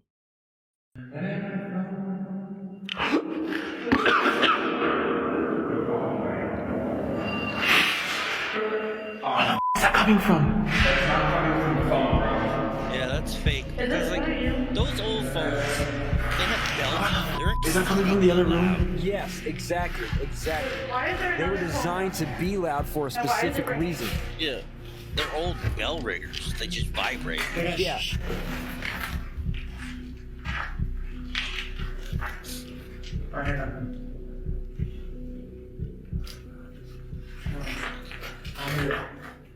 Was that crazy? I don't think so. Oh my god. Come on, let's leave. Let's leave. This is a Dude, yeah, no. We gotta check that out. No! Nathan. Why not? Those old rotary Dude, dial no, phones, this is how you those f***ing die in motherfuckers movies. are hearing. No. Right up into No, the no. 2000s when cell phones were modernized, my mother required one of them old rotary dial phones to use the TTY. Exactly. Because like, The style phone that would work with the TTY. So I know a lot about those phones. did you have in your town? Did you have Radio Shacks? Yeah, we did. Okay. Do you remember when they stopped selling the old bell ringer phones like that? They used to sell. Radio Shack used to sell the little bell attachment that you plugged in line so that you can get that kind of enhanced ringtone for people who are hard of hearing. Yeah. Exactly. That's why these phones were made like that. And that phone would have been a whole lot louder than that. That is indicative of somebody having the ringtone on a cell phone being far away. It would have been a lot louder. The vibrations would have gone all the way into the room and made it sound like it was in the same room as them and not in another room. And Jeff is like, you could be on one side of a school and it would be ringing on the other side of the school and it would echo right fucking to you. That's how loud they are. Exactly. Especially in an empty room or an empty school building like that. They have mad echo because you can hear the echo from them talking to know that the echo would have traveled. Cellcat's like, if you had a haunted phone, would you return it to the school or sell it on eBay? See, yeah, people would have probably sold it on eBay, not returned it. Exactly. It's a real bell like an old alarm clock. Exactly, Hell Monkey. Exactly. No! Shortly after Julie hangs the phone back in its original location in the... Now, real quick, guys, they say that's the original location. It's not. It's on the other side of the pillar. Right. You can see it. You can see where it's sticking off right here. Here's the 1, 2, 3, and you can even see the shadow of where the phone was. Yep. Right there. So I do believe he got this from the school, but I believe he's making up the funk for this shit. But if any place, it would have been right there where it was sitting right there because it's got the 3 holes for it and the same size placement here, showing the dirt here and no dirt here. So I mean, end of the day, the only thing that this video shows is that those kids probably need to be charged for breaking and entering and theft. and faking the funk. Like, if you're going to go into his place, don't fucking take anything because it's somebody's property. Zach Bacons would buy that phone. He bought Kevorkian's old van for $32. Exactly, SoCat, exactly. And here's the thing: them posting this on of them breaking and entering, you know that's admissible in court, right? They could get busted right now for that. The school, the 3 friends start to hear unexplained ringing coming from somewhere inside the creepy abandoned building. Chris has had enough and just runs. His 2 friends follow and they all get out of there as fast as they can. To this day, Chris says that he has no intention of ever going back to the haunted Cooley High School. So Commander Shepard says, and she asks, why is there another phone down here? The idea there would be more than one phone in a school is mind-boggling. Exactly, Commander, exactly. Chris capture a paranormal phone call from beyond? Or is it all just an elaborate hoax? Not even an elaborate hoax, it's just a fucking hoax. TikTok user Isaiah Castillo and his girlfriend Melissa. Once again, guys, another TikToker. That's why you don't post videos for 5 years, Surf. Exactly. All right. Cheer me on there with a sub. Thank you, Cheer me on there with that sub. So we got another TikToker starting now. Melissa are proud owners of more TikTokers because they're seeing that these are generating popular, views. trendy. Yeah. Of a cute schnauzer named Haley. One night when Haley is alone in the couple's living room, this happens.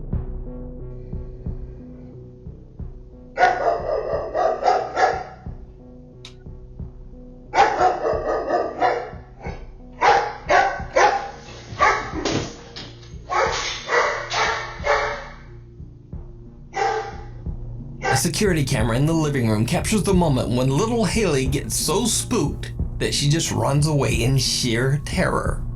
Now first, unexplainably, the dog starts to bark at something we can't see. She then hops onto the couch, but something catches her attention on the back wall. Suddenly, she vaults off the couch in an absolute panic. So right there, if you look, something fell down. Right here. You see it, Onyx Demon? Yeah, I didn't see it though. Hang on, I do see it now. Yeah, let me see. I was looking at the dog. Yeah, now watch it, and you'll see when right as the dog runs, and it falls after the dog runs. But watch. Starts to bark at something we can't see. She then hops onto the couch, but Okay, I'm gonna slow this down for everybody. Okay, yeah. The patented Onyx Demon slow it the fuck down retro. Something catches her attention on the back wall. Suddenly, she vaults off the... Right there. See it? It's right here falling straight down from up top somewhere. Yeah. It's right there. See, So that's a doorway. Clearly, it's a Yeah. doorway. And you notice the angle of the camera blocks off what's over there, so somebody could be high up on this corner where the camera's cut off, and have a stick or a mop or something and knock this picture frame or box or whatever. To my knowledge, normally dogs are terrified of specific masks, like Halloween masks or something like that. They could have just been standing in the doorway, the dog's barking, and then they do like a jump. That's what made something fall. The dog takes off. If the dog was genuinely terrified, when they run away like that, they'll yelp. Right, and see the dog. They are probably just gets up.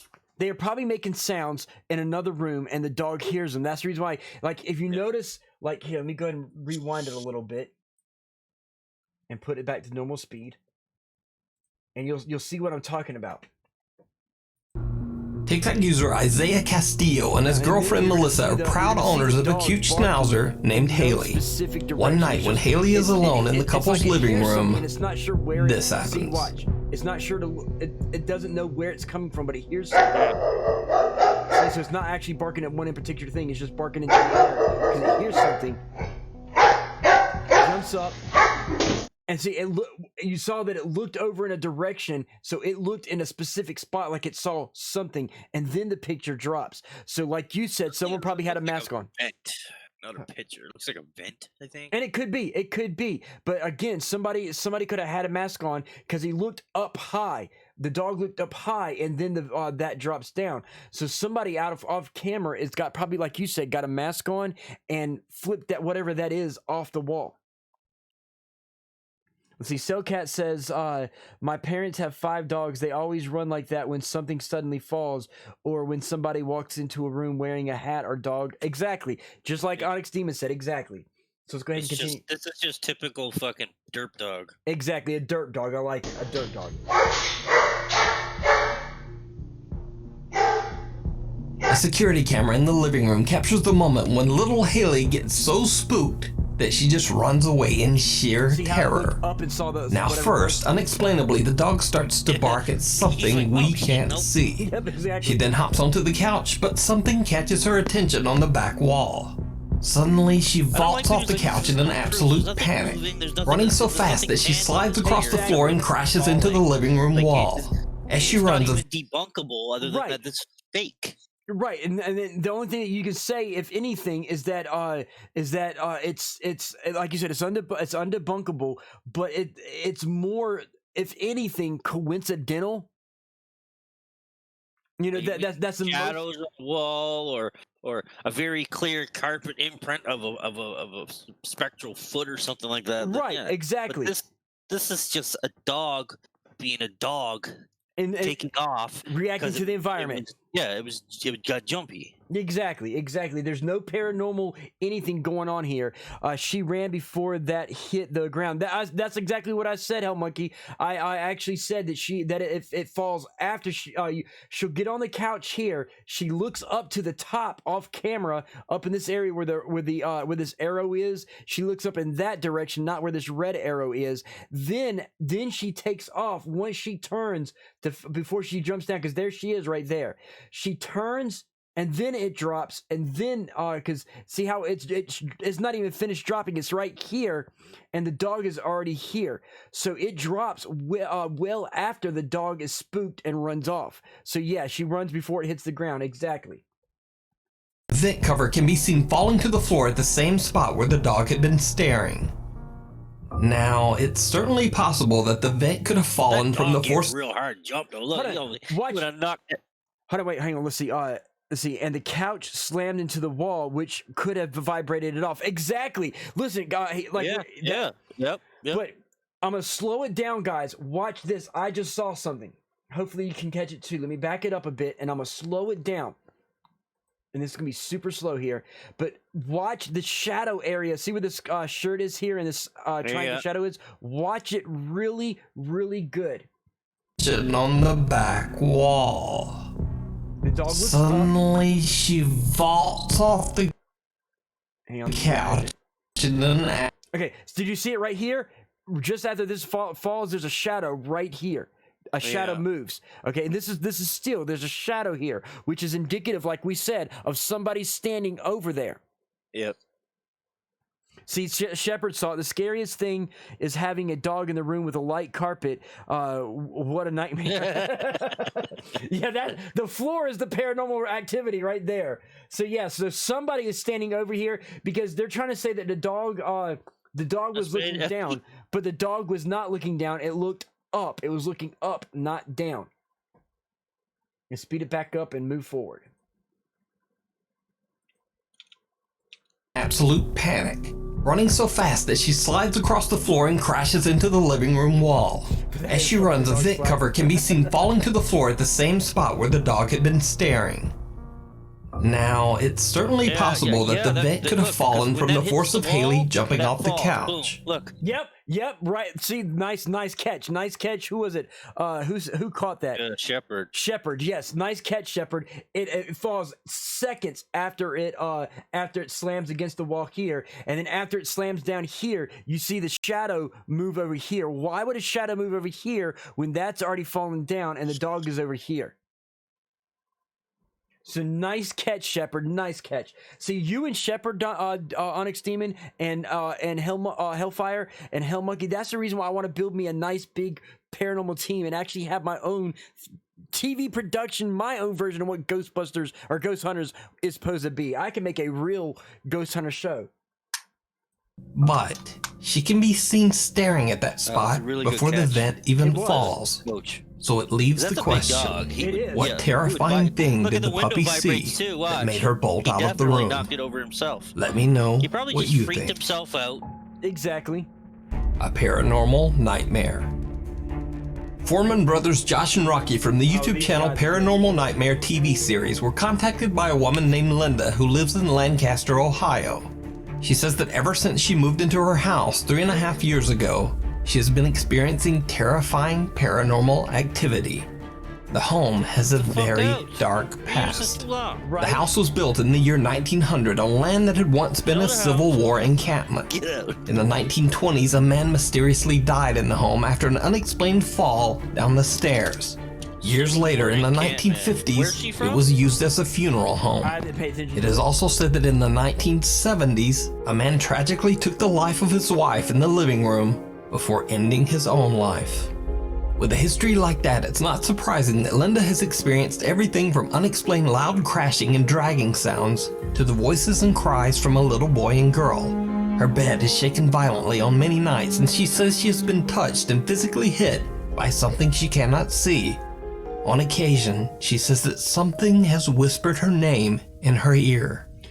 She has seen the apparition of a man in the Onyx Demon, something whispered her name in her ear. Wow. What's that tell you? If this is legit, what's that tell you?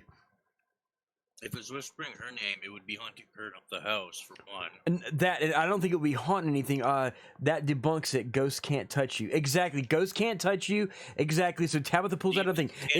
It's something tangible touching her, and it's speaking her name. Does that give you any clue? Possible demon? Yeah. So if this is legit, guys, this is a demon, not a ghost. Basement, and one of the spirits in the home seems to be extremely violent and dangerous. I moved here 3.5 years ago, so it would have been about 2017. I've been poked. Exactly. I've had bruises on my legs. I've been shoved down the stairs. This stairwell right here, I got pushed down this about a month ago. It was I'll about say half. this much, okay? She needs to do something about her tan and her makeup, because her makeup is too light for her body, and it makes her head look like she's wearing a fucking mask. Okay, I'm sorry, but rule of makeup: if you're gonna use makeup, make sure that you're doing a foundation that's a shade darker than your skin, not a shade lighter than your skin. Twist to the story: she's the demon. Right? She's wearing the person's skin. Halfway down, I got shoved. Now, taken on its own, Linda's claim that something tries to shove her down the stairs could simply be dismissed. Tabitha's like a little retro debunking that makeup look, right? Makeup debunkers. Call the fashion police. Just as random missteps or perhaps exaggeration. But she's not the first to experience strange activity in this home. The Foreman brothers contact the house's previous owner. There was a whole lot of. Here's my thing. They contact the previous owner. How do we know that's the actual previous owner? Correct. That this could be all a stage to create a story for their ghost hunting TV show. The best thing about this one is they gave us information that's researched. It's researchable, right? We could actually go exactly. In Ohio, we can actually get the definitive county or town that she's in. We could verify this. And see, that's the kind of stuff that I would love to be able to do. Hang on, let me switch chatting real quick. If there's any TV networks, NBC, ABC, CBS, Sci-Fi Network, I don't give a shit who, feel free to contact me so that I can put together my selected team to create my own actual paranormal investigation TV show. One better than all the fake ones out there. Please contact me. Okay, now let's go back. Activity, and let's just say that I kind of slipped down the stairs a couple times when I didn't lose my footing. I was pushed, for sure. Linda says that up in her attic bedroom, she often hears voices and whispering. One day she sets up a camera in her bedroom and actually catches some of the most terrifying EVPs you'll ever hear. It's probably the ghost of her last crack dealer trying to sell her paranormal crack. So she's at EVPs, but she's using a camera. Yeah. That's not tangible. Exactly.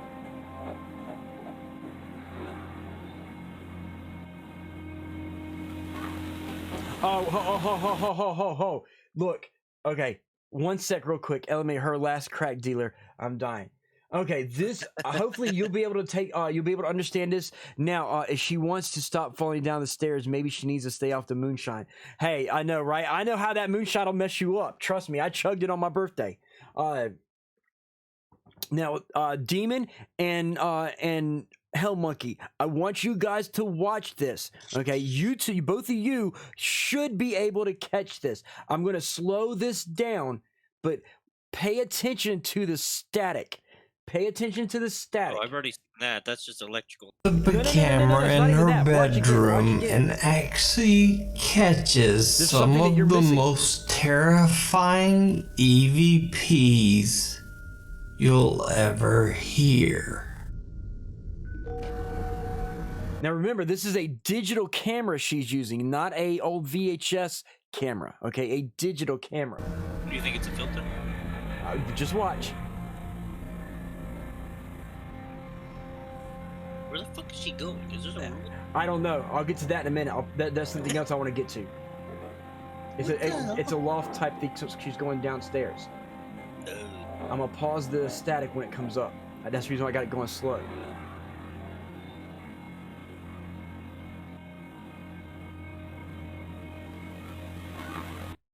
Okay, look at the static. Yeah. Okay, look at the static. Let's see. She has no butt cheeks. Needs to eat some meat. Plot twist. She's the ghost. Okay. Remember, this is a digital camera. Right. Okay. A digital camera. You just debunked it. Say it again. You just debunked it. Right. This static is not from a digital camera. Digital cameras. It would be pixelation. Not there static. you go. Pixelation, not static. Exactly. This is a freaking overlay that the guys creating this TV show probably set up, threw an overlay over it so they can make it like something's going wrong with the camera. This is a here, guys. Let me show you. Hang on. Let me show you something real quick, guys. This is why I do it this way. Digital.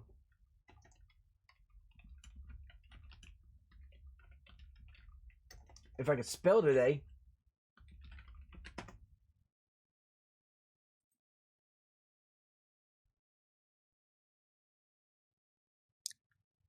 You would this is a little far-fetched of it, but this is similar to what you would damn it, that ain't what I want to do. Well, that's exactly what you would see in pixelation. To some degrees, yeah. It would start to look something like this, guys, right here. If this was real, you would with it being a digital camera, it would look something like this. This is digital distortion. Okay, if there's going to be any distortion in a digital camera, it would be pixelated, digital pixels, not static. Old school CCTV cameras, which let me show you what the difference is. CCTV cameras.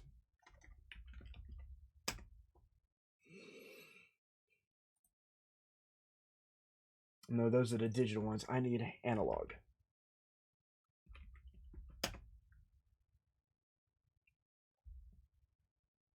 Those are digital. Those are digital. I need an analog. Okay, here we go. These right here, guys. These cameras right here that you're seeing over here. This is an old school analog, not digital CCTV camera.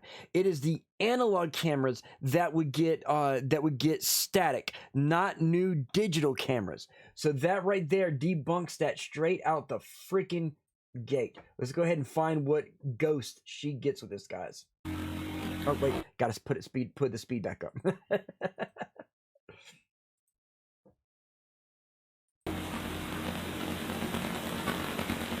did she go? Okay, and if this is bothering me now, where the fuck did she go? So- And how the hell did she get that bed in there? Right? So right here, you can't really see it, but there's a doorway here that leads downstairs into a closet or a downstairs section here. So this leads downstairs. This is a loft attic style bedroom. Just Listen, hold on, wait, listen. Let me go back. Listen to the EVP. Okay. The EVP is fake too. Does it make the static noise? I have you a little low. Yeah, it makes a static noise. Oh yeah, you can hear it right now. Where's that water? You can hear it.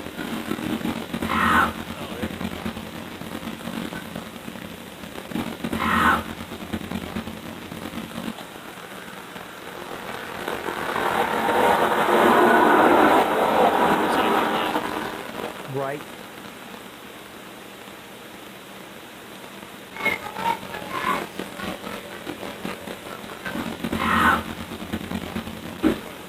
Okay, so you hear her voice you can hear the lady's voice being from a distance, right? So you hear the lady who owns this house, the chick with no butt, the crackhead with no butt. You can hear her saying, "Get away from me! You know, I warned you." She's saying that. And you can hear her, like, it sounds like she's in the house, but the help sounds too close to the microphone to be off in a distance like that.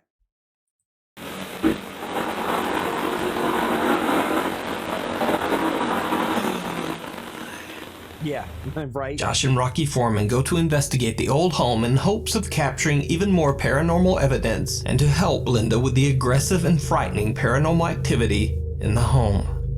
Throughout the investigation, Josh and Rocky hear and capture very bizarre sounds that they can't explain. I mean, is there anyone in here with us?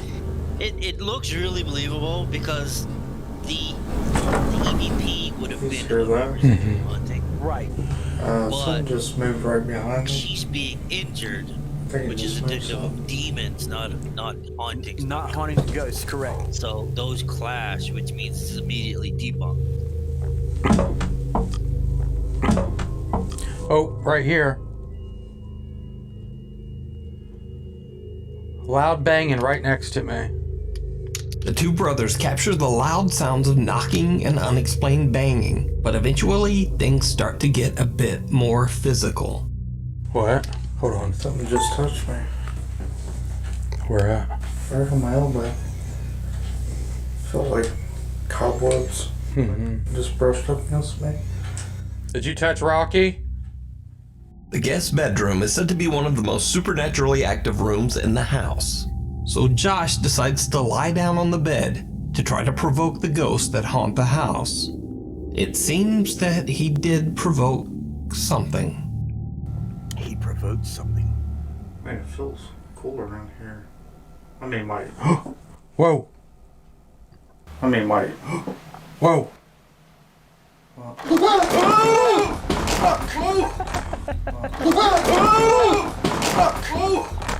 I seen something. Something just grabbed my foot. Something just grabbed my foot.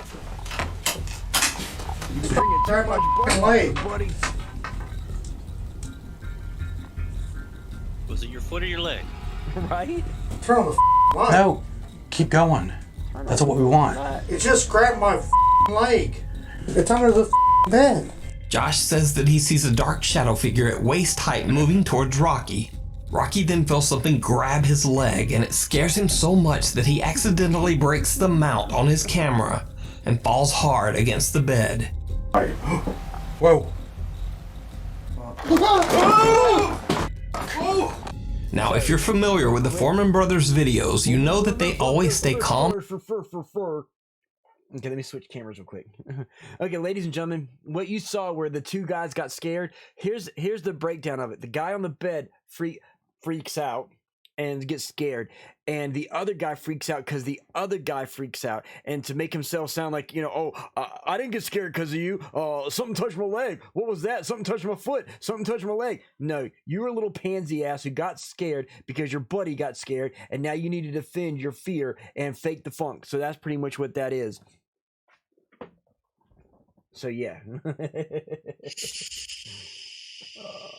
Calm and composed whenever they see or hear anything during an investigation. So to see both Josh and Rocky so freaked out in this footage, it just makes the video even more compelling. So did Josh and Rocky Foreman catch the ghosts that are haunting Linda in her home? See what I'm saying? And just what grabbed Rocky's ankle? Like and should Josh have cared a little more? The shadow come from would have No, been Rocky first. keep going. Right? That's what we want. It just grabbed my leg. Let me know what you think. You can watch this full video and many more great supernatural investigations over on their YouTube channel, Paranormal Nightmare TV series. See, you know how you see some rednecks in Deliverance are like, you got some pretty lips, right? They're the guys that when they see a ghost, you got some pretty ectoplasm. Hide and seek.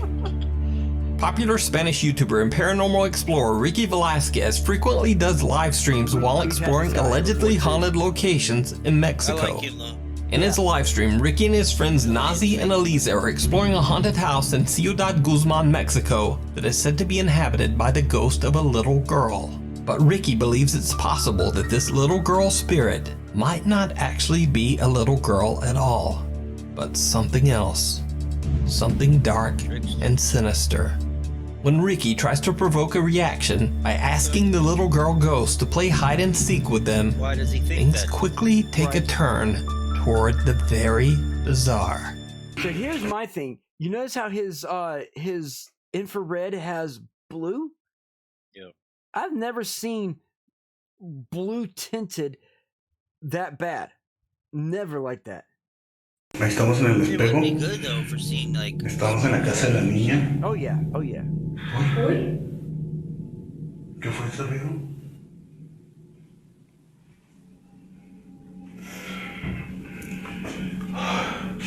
Si sientes aquí mismo que está encerrado y cómo se siente. Correct. Vamos a jugar a la escondida, niña. Die. Are still considered innocent. Ricky and his friends are gathered in the haunted building's restroom when they hear the unexplained moan of a child coming from somewhere inside the room with them. They quickly run out and into the hall. However, But okay, so Shepherd, ultraviolet or not, even ultraviolet, they wouldn't it wouldn't have been that blue. Like it's too blue to be real. Blacklight. Yeah, like it's like they're wouldn't even be a black light. Like if you're using infrared, if you're using ultraviolet, the lights wouldn't have been that bright. They would have used a certain amount of light that would cause it to be able to see some details. It's like he put a blue filter over top of it, to make it look blue, kind of thing. the hallway it's too doesn't vibrant seem of a blue. much safer. See, like right here. See how it looks here? See how it's purple. This is legit. This is ultraviolet here. This is what they call full spectrum. Full spectrum has the red tint, not the green. So in a full spectrum camera, you see how it's not overly blared and overly bright in contrast like the other picture was? This is proper. The other one wasn't. It was like he's trying to mask something out on the other end. ¿Te acuerdas de mí?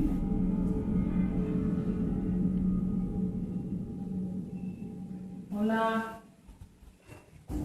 Ay, please.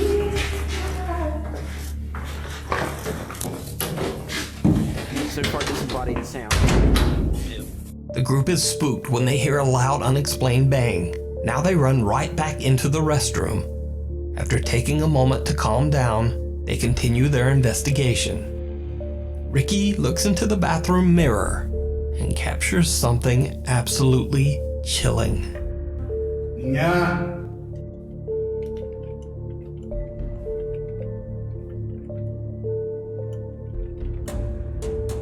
Niña.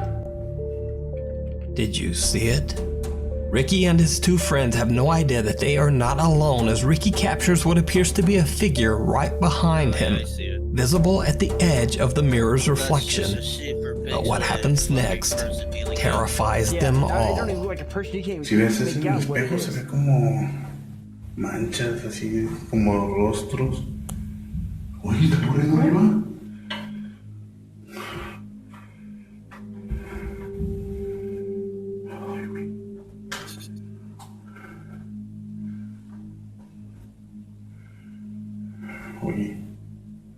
Oye, ven.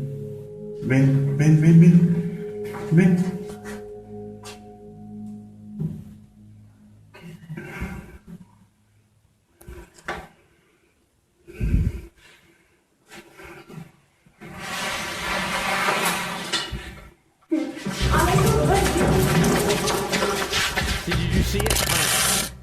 Ricky casually films the mirror once again, and both he and his friend see something strange in the reflection. When Ricky turns around, he is shocked to his core as the apparition of a little girl appears in the restroom with them. I'm trying to catch it, but it's so pixelated. Ricky and his friends run from the haunted house in terror. Pixelated. He's doing it on a fucking phone. I know. I'm just trying to see if I can catch it. So let me slow it down, guys, because that was a corporeal. Was whatever it was corporeal.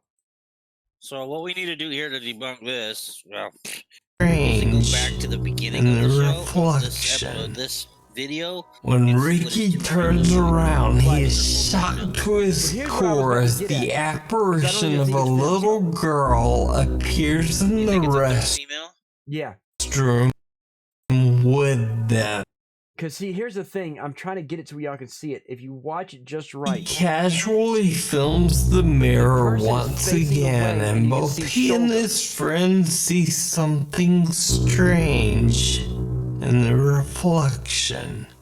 Exactly. When Ricky turns around, he is shocked to his core as the apparition of a little girl appears in the restroom with them. It's the top of their head. Ricky and his friends run from the haunted house in terror, and the live stream It's very fake. It's too corporeal for it to be a ghost. Yeah, I know that, but oh no! I'm going because there was a slender female with him that had hair similar to that. Yes. I'm gonna try to find that for you real quick. Let me put the speed back to normal. But you are right. Let me find the picture of his friend.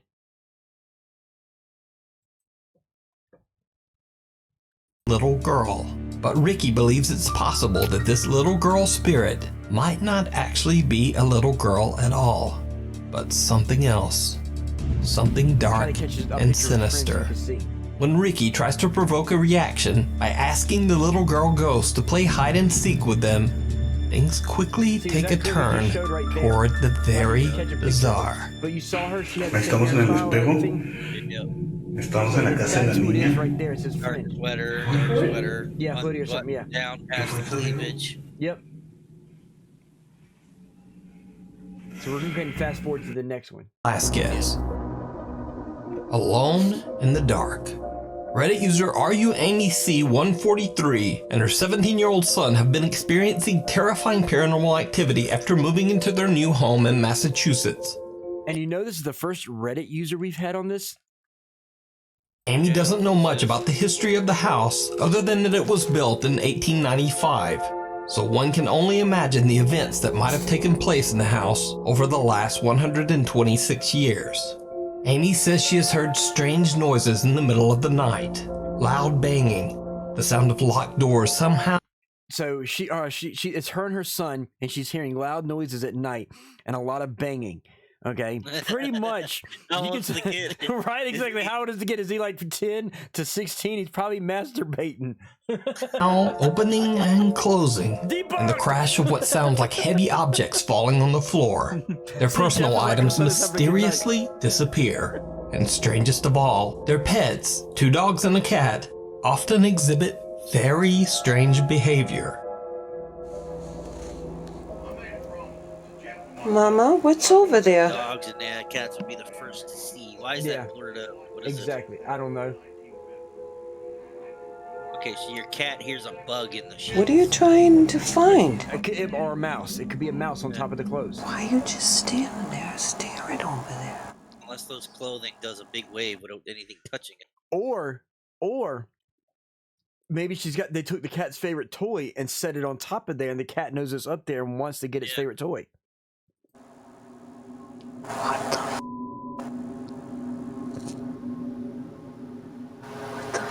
is she trying to get? There's nothing there. The family cat has been staring at something that Amy can't see for 5 minutes before she finally decides to record it with her phone. Now, maybe the cat saw something, or maybe it was just in an odd mood. But now, this next video that the worried mother shared to her Reddit page is a little harder to explain.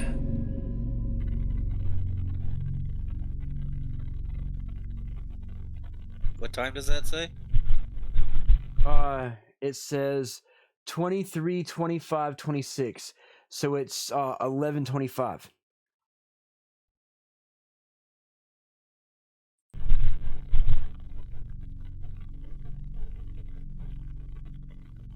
Yeah, we do. Yes, we do.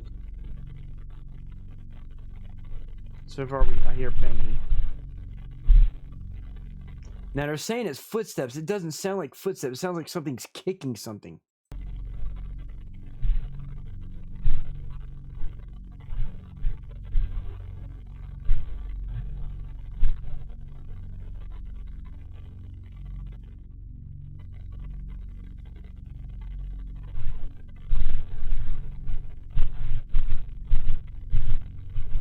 See, that pretty much sounds. I can tell you what it is. Boosted audio equals fake. Exactly, Hell Monkey. But what it sounds like is it sounds like it sounds like a washing machine or a dryer, which means her son probably has a girl snuck in there, and he's probably banging her on the washer or the dryer. Can I ask you something? Because you know about this. Yeah. That camera's pretty decent. It's not the greatest one, but that audio recorder there, that looks pretty like a pretty fucking expensive one, eh? It is. That's a Zoom H2. Yeah. See, So watch this. Hang on. Look.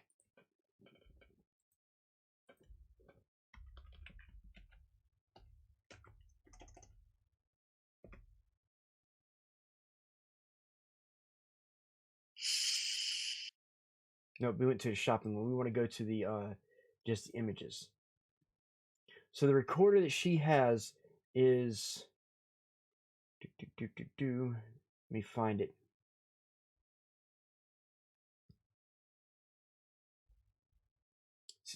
I want to say it's one of the Zoom microphones, because you can tell by the see, it's got that microphone on it. I want to say it's that one right there. That's an H6. what's on the bottom of it though? Is that look at the video. It's like huge. It's got like a BlackBerry thing at the bottom of it. There's the microphones right there. Yeah, what's at the bottom of it? That's what I'm trying to find, that specific one.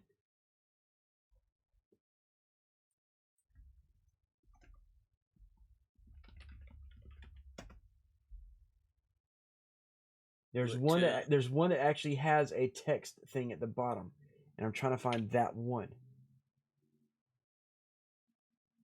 Oh, it's called a text conversion. Yeah.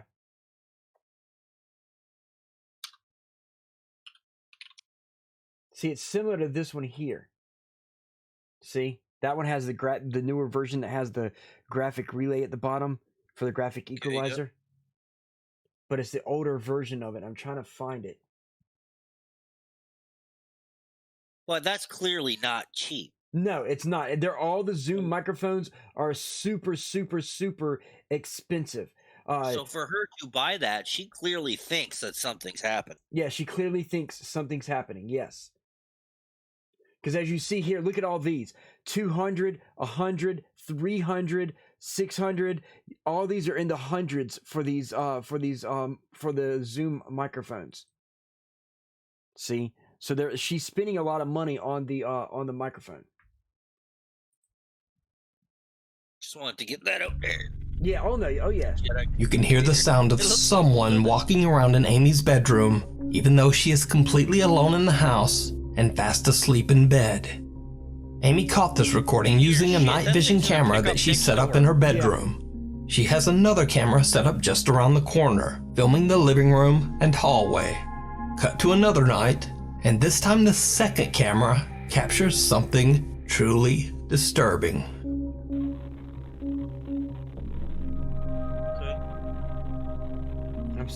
I'm seeing light distortions, shadow. A bizarre, unexplained shadow seems to rise up from the area near the couch on the far right, and then quickly disappears back into the darkness, even though there's no one in the room to cast that shadow. Yep. One night, Amy's son decides to spend the night at his girlfriend's place, leaving Amy all alone in the house again. As she sleeps, her security camera captures something downright chilling.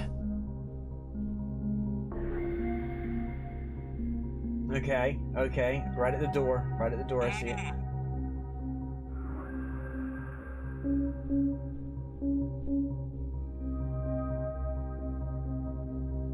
A strange figure seems to pace back and forth outside of Amy's bedroom. Amy explains that she kept hearing strange banging and dragging sounds, and eventually got out of bed to look around her home. Hang on one sec, let's see. Hell Monkey says, has she ever woke up with ectoplasm mysteriously all over her bed? That's her husband's girlfriend sneaking out. She don't have a husband. That's it's her and her son. But Hell Monkey, I'm gonna go back to it. Your opinions on if this looks legit or video edited. The pacing ghost, does it look video edited or does it look legit to you? Because I'll say my feelings on this after you say yours.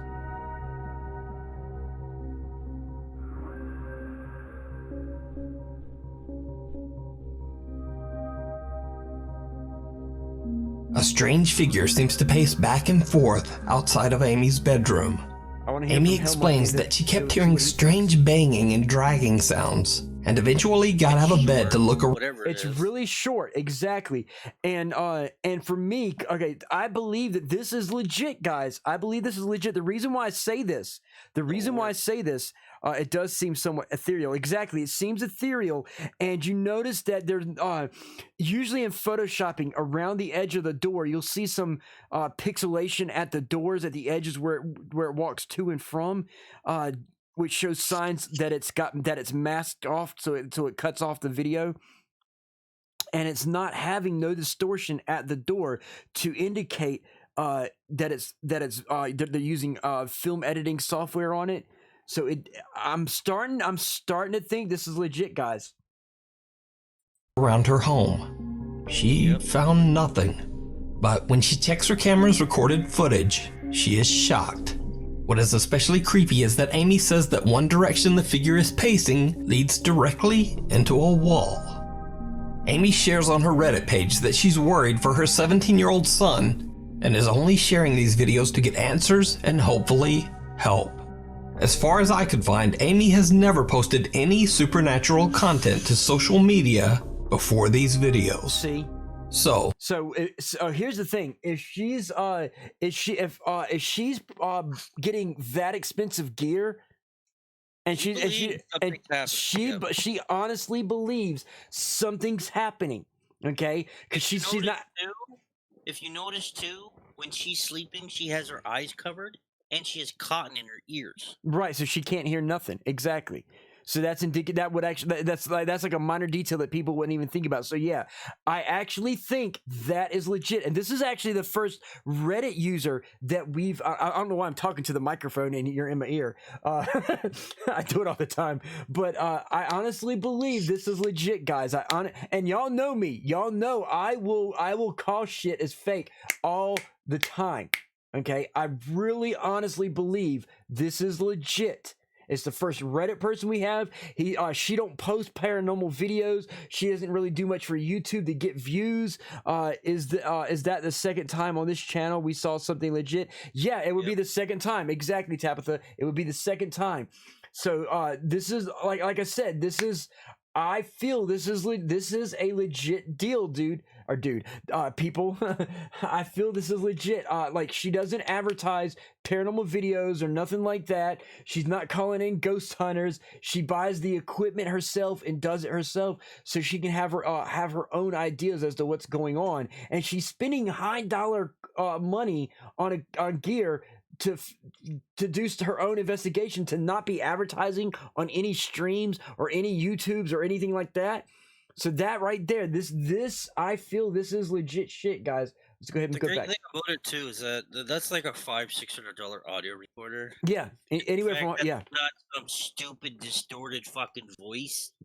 That, like, you know what I mean? Yeah. Like, and the fact that the one scene there where the shadow arm goes up, does not come back down, and then you see the ghost orb top. Right, and see the thing with the ghost orb, it wasn't like it didn't look like a bug. It didn't look like a moth or dust particle. It looked like a genuine trail. Right, exactly. How Monkey says, damn Ohine video right when you get started reading my comment was gonna say she had some good video. Right, How Monkey, right? Did Amy capture evidence of the paranormal? Now, As Cat always, may not let be me know what legit, you think. But you can watch all of Amy's videos and keep updated on her Reddit page at RUAmyC143. Uninvited. Popular Korean ghost hunt live streamer Michael from the YouTube channel Docha Michael explores an abandoned house that is said to be haunted. When Michael arrives at the location, even before he has a chance to enter the building, he's gonna be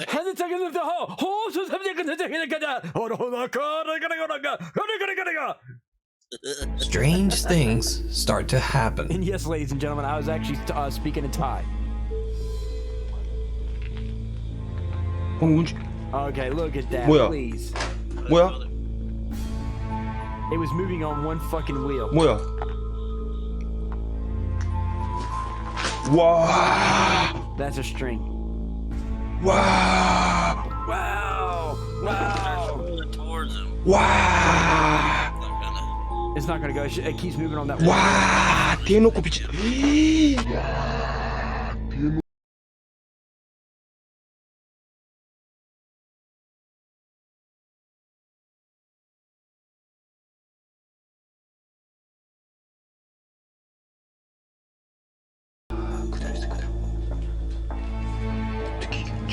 Where's he at right now? I don't even fucking know. As soon as Michael starts recording and is just about to enter the old abandoned house, a wheelchair starts to move all on its own. Now obviously Michael is shocked by what he just witnessed, but he has no idea that things are about to get... That's an abandoned... Shit. Fuck that ain't Right, exactly. It's probably a back, some kind of warehouse behind his house, and that for cooking and stuff, and it just happens to have all that nice stuff in there. Yeah, it ain't a baby. Even creepier. That wheelchair alone, a couple hundred. Look! Why would an abandoned house have clean sheets and pillowcases on that bed? Get up, kid. And he points where the door's moving. either a string or somebody's behind there. Oh, look at the seagull! It's a Godzilla! It's a Godzilla! Well, close the closet so we can see behind. Right? Stairwell. Is that a stairwell? I can't tell. No, it's a shower. See, somebody's behind there. Somebody's behind there. 100%. And by the time he goes over there, the person hides. It's fake as fuck.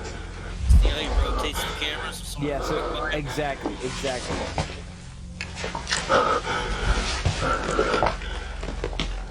Something seems to pound on a door, catching Michael's attention. Then the door suddenly swings open on its own.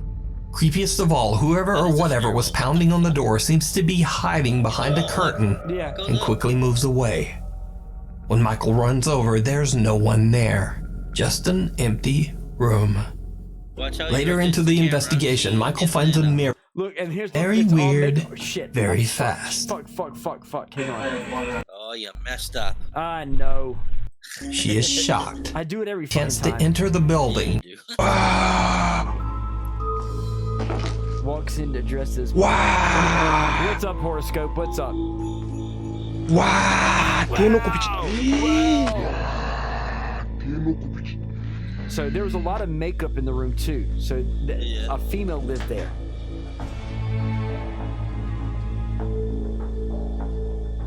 Because as we know, ghosts like to care about their appearance. Well, if you're that other chick 3 movies ago, 3 shows ago, Right? As soon as Michael starts recording and is just about to enter the old abandoned house, a wheelchair starts to move all on its own. Now obviously Michael is shocked by what he just witnessed, but he has no idea that things are about to get even creepier. So yeah, it is a stairwell. yeah, you see it too, right? Yeah. It goes up. It goes up, and that's a door to it. That's open. The door is open, Yeah. and the person shuts the door. Yeah, someone pushes it. I want to see if the curtain moves when the doors get pushed. That's what I'm looking at. Yep, it did. It moves. See, there's a hand. There's something right there. And it moves that way. It moves up at the top.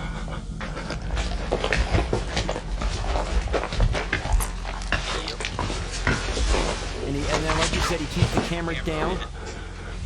Person walks around them by now.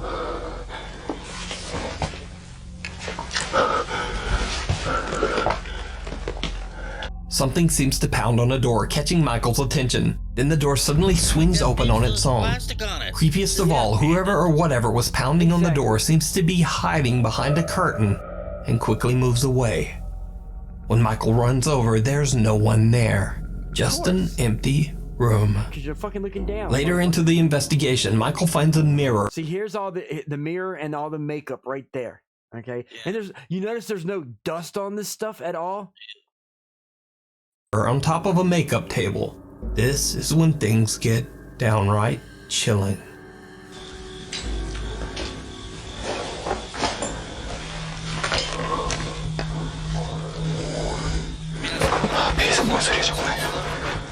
Said it again. Why haven't any? I do see some dust and stuff, but if this was abandoned, this place would have been looted to the tens. Oh yeah, and what it is, it's not abandoned. It's probably like he had an old grandma or something like that, and it's her apartment. She passed away. They probably just left it. It's got like a few, like I would say, because you can see a little bit of dust right here. And that looks about like what, about a about a month of dust. Month and a half. Yeah. Let's see. Cellcat says it's haunted by a ghost of a cleaning lady, but it's been abandoned for about. Say it again. Yeah, I was just replying to Cellcat. Okay. I said that the ghost is rebelling. Right? Or it's a lazy cleaning lady. Really nothing there's been touched for a while. It could be 100% correct. It could have been their grandmother's old place. It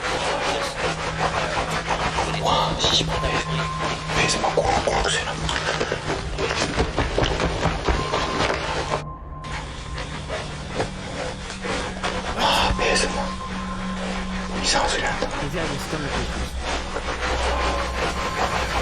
Leg? legs. Okay, in so the you, mirror. yeah, there's legs in the mirror. There's legs in the mirror right here. Oh, okay, yeah.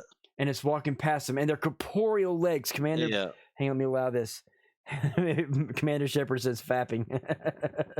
The cleaning lady got just needs lemon pledge to pass to the afterlife. But yeah, the legs are clearly corporeal legs. So the person who's moving around is walking by, because you notice that he's looking down at his feet and he's not looking up to show the head of whatever it is, just the feet. Again, camera down. See, there goes the legs right there. Can't see what's above, just below. Why is he aiming at his feet?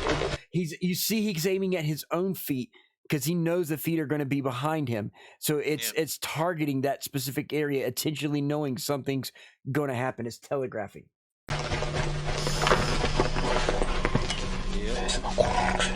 And of course he doesn't know. It's because of the fact that he staged it.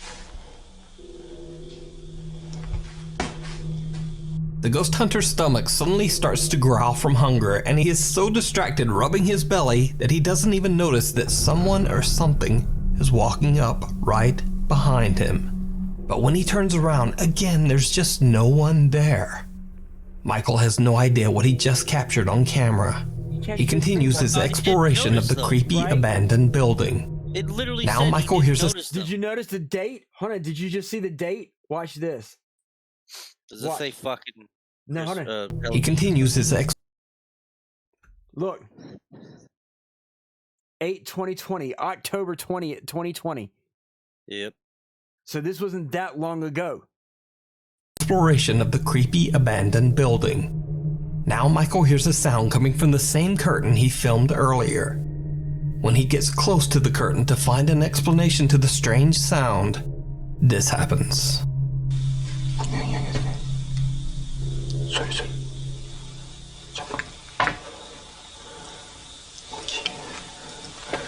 분명히 여기 어딘가에 있단 말이야 지금.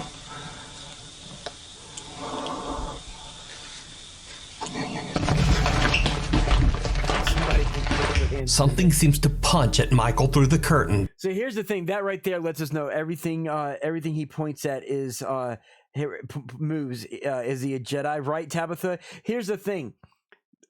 The hand pushes at him, okay? We already know for a ghost to be able to manifest the energy to push that that curtain with that intensity right there, we know that's fake as fuck, Onyx Demon.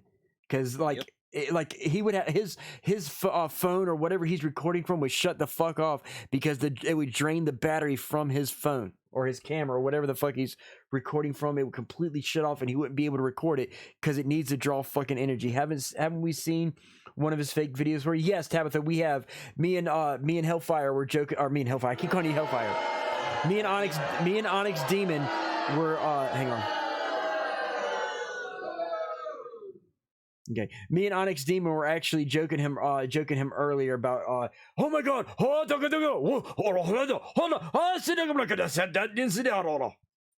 was the one that was in the school where he saw the where he saw the thing inside the school and he heard the piano playing and the doors open and he's like yeah, that was him. He is terrified by the strange attack and makes a run for it. So did Michael capture evidence of something paranormal on camera? Something trying to attack him? Or is it all just an elaborate hoax? You decide. You can check out this full investigation and many more in that video over there. Let me switch the camera real quick and go back here. So let's do some stuff. I'm gonna do.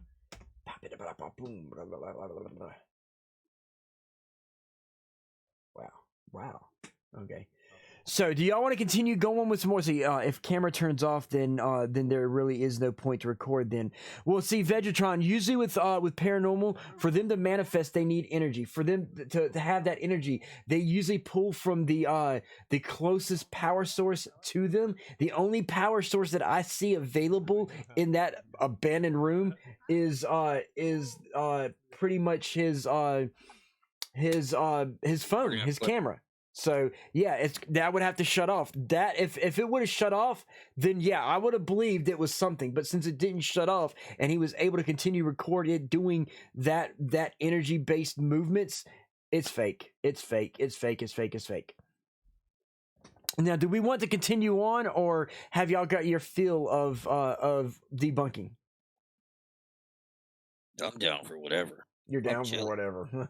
I mean, we got a fucking real one here today. Right? I know. I'm excited. I'm excited for sure. So the reason why I asked is 2 out of what? 200, 300? Yeah, right? Right? Maybe 500? I don't know how many I did. I need to start keeping track of how many I've done. Shit. But these next set of videos are 5 more videos that come from a different source. This comes from Sir Spooks, thanks to Paladin Baz, guys. So this is a whole new set of videos. So in theory, if you want to manifest a big display of paranormal activity, you need to carry around a car battery. No.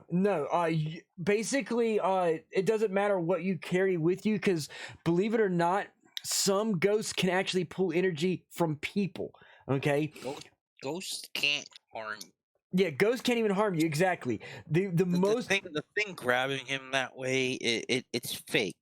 It is. If that was real, it would be a demon, and it wouldn't require energy. Well, it wouldn't require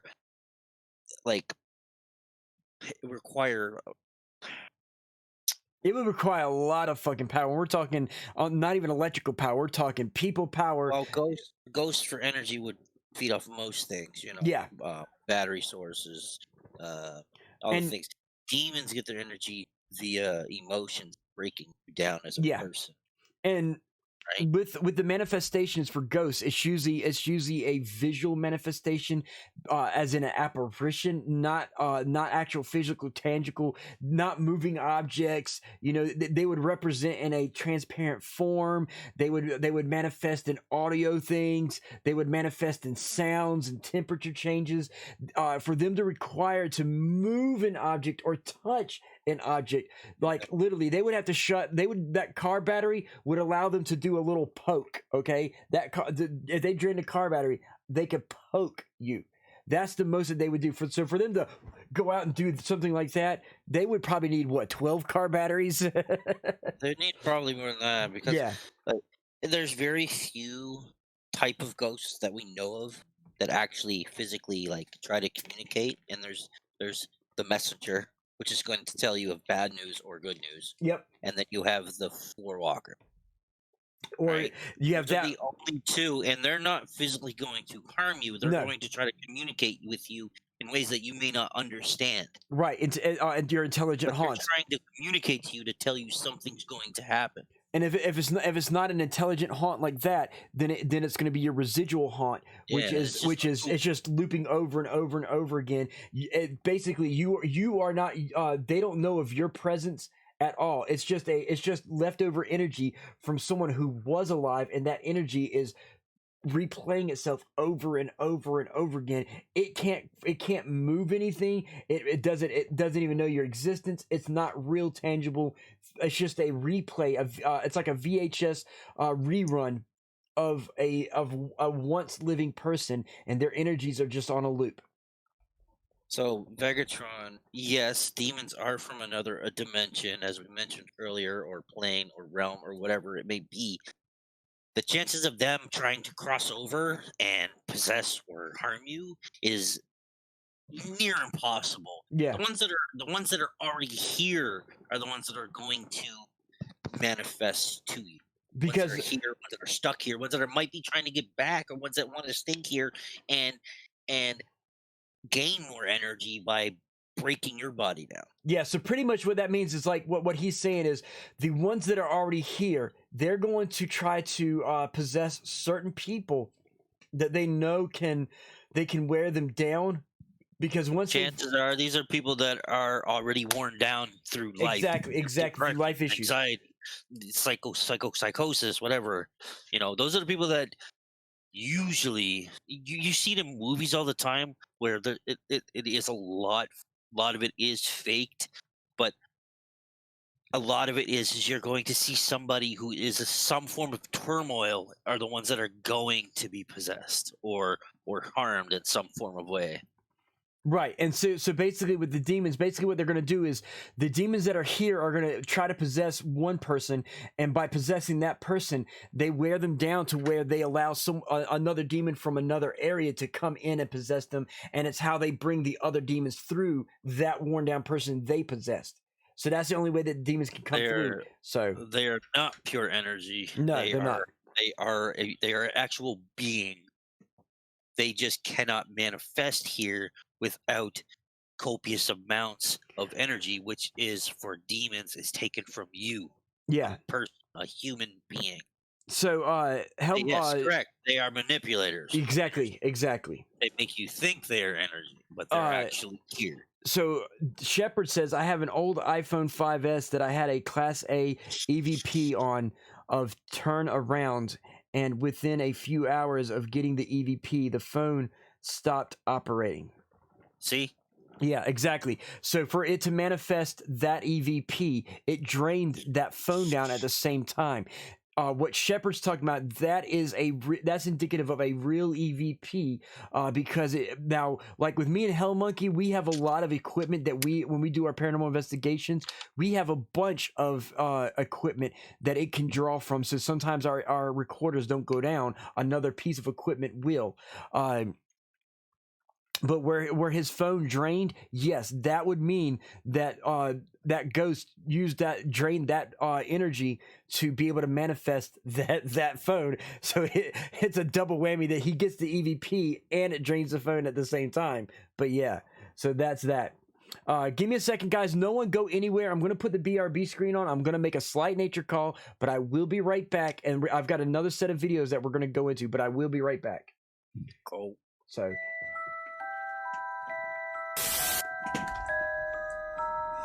Fire in the nose. Oh. Another stash. Books to read. Nuka-Cola, different ones there. My bobblehead stash. I literally just came back. When you came back with you having done that, with the double in my nose, so make sure you get this clipped. Somebody needs to get this clipped. My belief is It's that definitely they're not. burning right now. My belief is that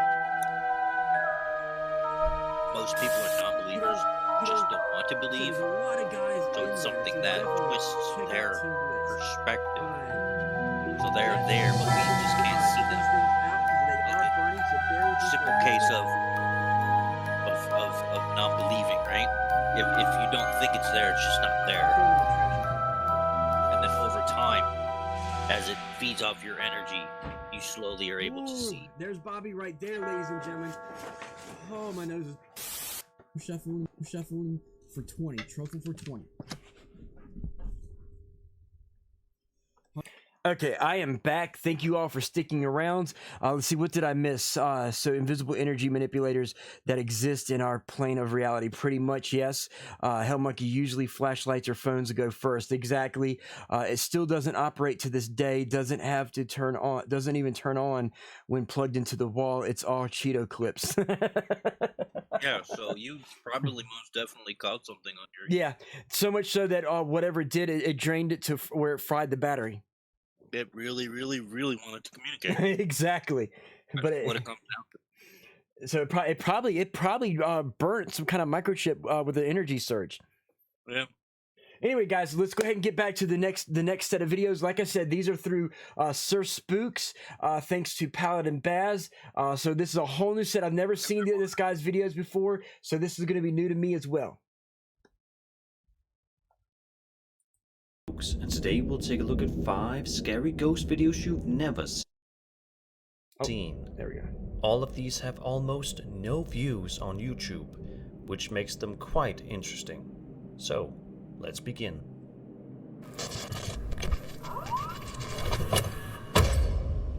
This clip from the YouTube channel Pure Paranormal may be very short in nature, clocking in at a mere 20 seconds in total, but trust me, that's more than enough time to give you the creeps.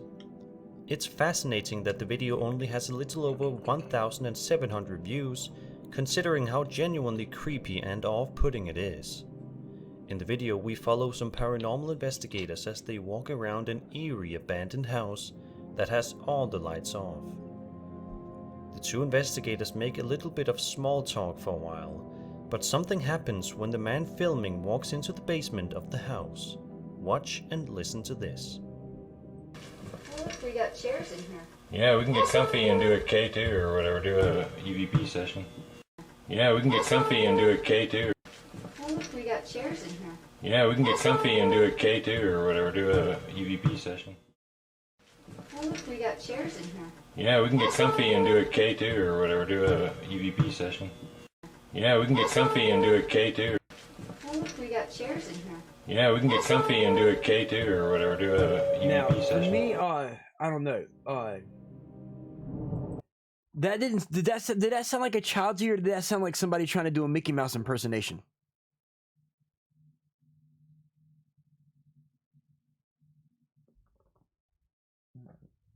Hello? I'm back. Sorry. Okay, so did you get to see what I was showing? I did not. No, I had to get Okay. up. The child saying good morning, someone's voice acting. Right, so I'm gonna play this back for you. It's an EVP. It's like a few seconds long. They're saying that it sounds like a child, but to me, it sounded like an adult impersonator. Exactly. To me, it came off like someone doing Mickey Mouse, which is more like hello everybody, this is Mickey Mouse. So we're getting the ghost of Mickey Mouse, everybody. That's what it sounds like right there. But watch and listen. Let me get it back to just The house. Watch and listen to this. Oh, look, we got chairs in here. Yeah, we can get comfy and do a K2 or whatever, do a EVP session. Yeah, we can get comfy and do a K2. Oh, look, we got chairs in here. Yeah, we can get comfy and do a K2 or whatever, do a EVP session. Is it saying Oh, look, we welcome got home? chairs in here. Yeah, we can get comfy and do a K2 or I whatever, can't make do out a what it's saying. EVP session.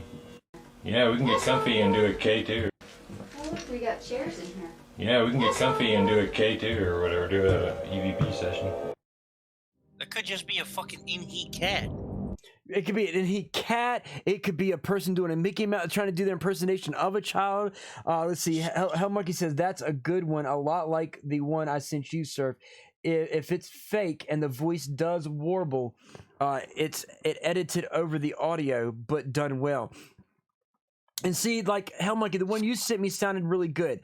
This one, I swear, does not sound like a kid.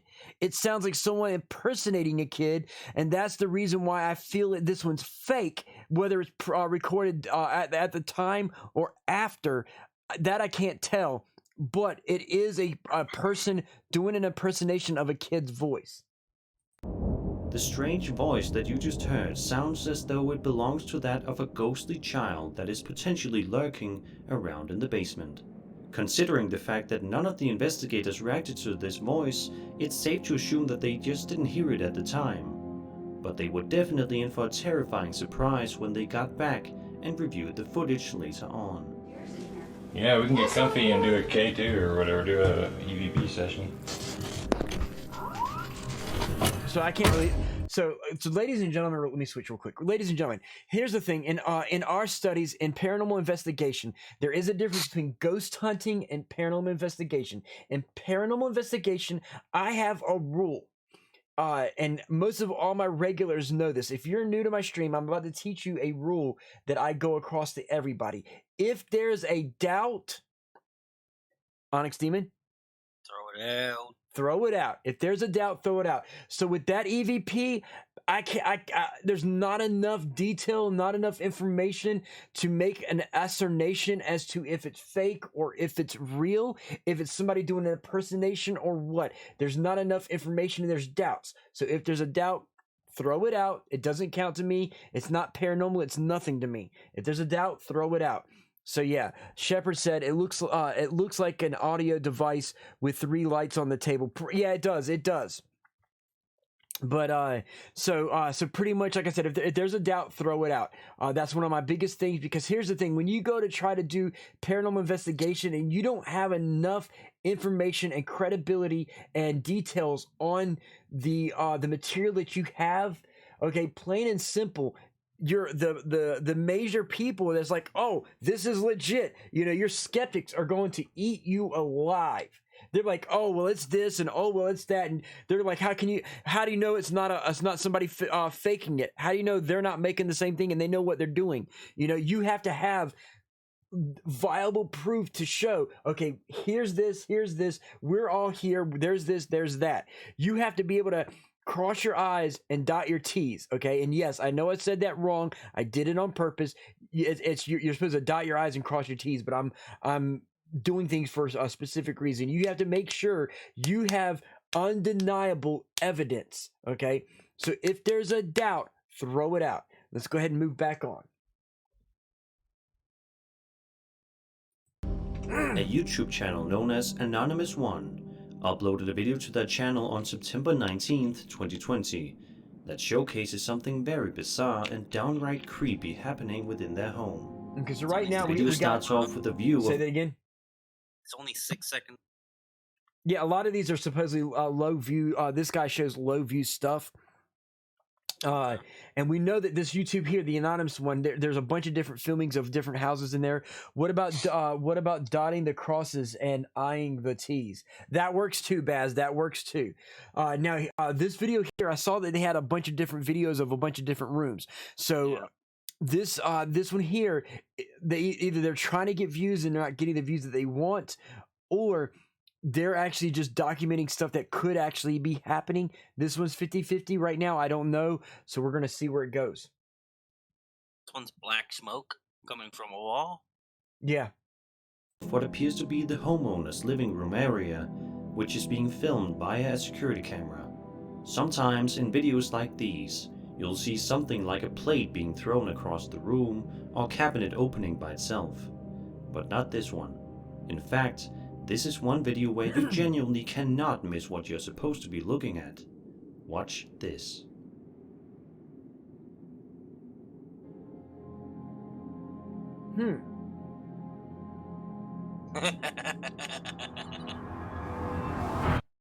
Okay, so I stopped it there. Well. Hell Monkey, I'm waiting. I want to hear from you, Hell Monkey. Onyx Demon, what do you think?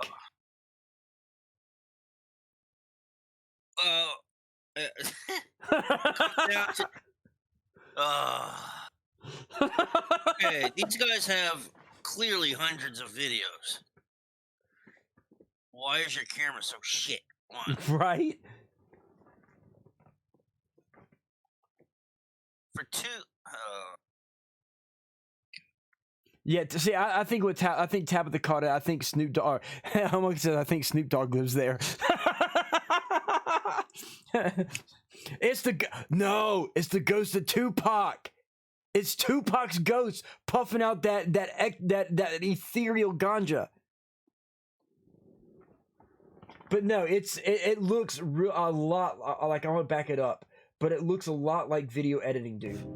But not this one. It is. In fact, this is one video where you genuinely cannot miss what Something you're move supposed that fast to would be have a looking lot at. of energy. Watch this.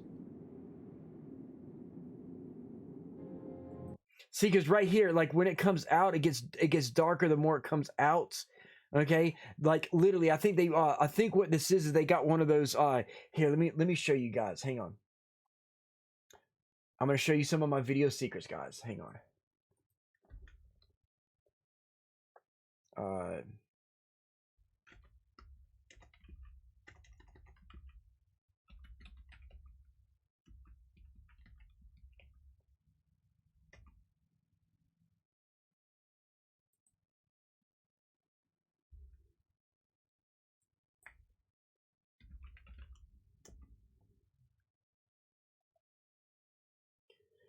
Something similar to like stuff like this. This ain't exactly it, but this just gives you an idea of what I'm talking about.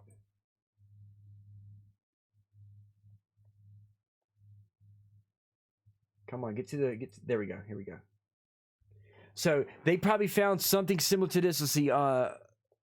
Tabitha's Jeff is Lone Wolf. LOL.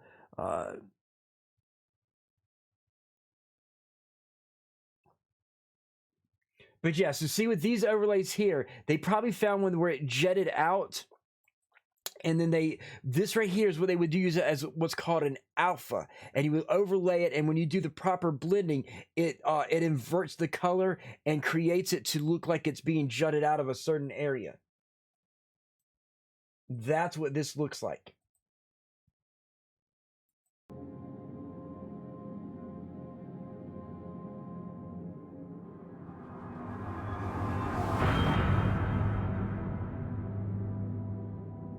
I have honestly never seen anything like this on any sort of paranormal video, and it's quite baffling as to what exactly happened. Surely the uploader has no idea as well, seeing as how he uploaded it online for all to see. It's just a shame that the video only has a little over 5,200 views. Because the more opinions we have from the public, the better chance we have at getting an answer. If you think you know what happened, It's white. It's clear. It's almost right. transparent, Exactly. Like it's almost invisible. Like something's walking past you or whatever. This is just fucking garbage. Exactly. What I'll do. What happened was digital editing. Exactly, how monkey. What I'll do is next Monday, guys. So next Monday I'll have a video. Let me switch to chatting. Next Monday I will actually use my video editing to create this, like literally recreate that same video. I will film an area and I'll have mysterious ghost stuff go through and actually, you know, materialize out of the wall like that. I will 100% recreate that same video and let you guys make an ascertain as to the validity of this video. in this footage, be sure to leave your ideas in the comments below. And speaking of unknown entities lurking in the shadows, have you ever wondered if someone somewhere might be able to see your online activity? That's entirely reasonable considering the forces arrayed against your privacy. With a virtual private network, VPN, you can protect your information from prying eyes and regain a measure of privacy online. That is why I happily accepted Private Internet Access VPN as today's sponsor. They are the leading no-log VPN service, meaning they don't log any of my data. On top of that, they are PC Mac editor's choice, which says a lot about the quality of PIA. PIA has unlimited access to almost 20,000 servers in 70 countries, and has dedicated apps for all platforms. I personally use PIA VPN, not only for the safety of my data, but for unblocking streaming services such as Amazon Prime, Hulu, and Netflix US. Is this an ad? This way Yes, I can an ad. watch anything I want without any limitations. One of my favorite features is the kill switch option that disconnects me from the internet without any delay if my VPN connection drops, so that my identity stays secure. And if that wasn't enough, PIA has a 30-day money-back guarantee if you're not happy with the service. By the way, we can now see who's speaking So, of if you would films. like the That's same those spooks security right as there, by the way. me, please feel free to go through my special link down below to support my channel and get 2 years plus Longest 3 shameless extra plug months ever. for Yeah, free. it's Just long for a commercial. I'm like, wow, $2.59 really? for a month. Thank you, PIA, for sponsoring I would this be like, episode. okay, done. Let's move on. You must have got paid real well, eh? Right. The Ancient Ram Inn is a historical landmark located in Watton-under-Edge, England. The building is supposed to be a fun and exciting place to go out with your friends and loved ones, but instead, it unfortunately has a reputation for being one of the creepiest inns you can visit. Despite the fact that the inn is still open to this day, Yeah, I want to it go doesn't mean that visit there aren't visit it any too. potential spirits roaming the halls of the place, as evidenced by this video uploaded to YouTube by a man named Chris Howley, who says that the footage was recorded back in 2006. That man, is there a man in here with us? Exactly, Hellfire. Take a look at the camera bag on the ground near the lower left corner of the screen. That man, is there a man in here with us? That man, is there a man in here with us? Oh, no, look. That man, is there a man in here with us? See? It goes The up. way but it it's was already seemingly hanging there, pulled look, and upward then it goes looks up and very falls. weird and unnatural. You're right. Much like the previous entries on So this it's probably list, hanging by a it's string, a shame that the video and then doesn't it goes even up have and then let go of the 500 string. views. String again, Because exactly, still to this Tabitha. day, Exactly, it it's seems a as though string. nobody can provide a good answer as to what exactly happened in this video.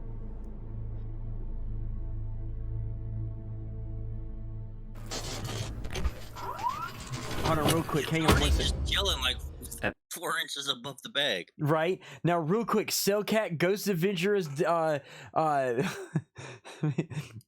don't like Ghost Adventurers. Everybody here knows I can't stand Ghost Adventurers. It's that time. It's that time, guys. I have to do it. I haven't done it in a long time, so it's that time. Okay.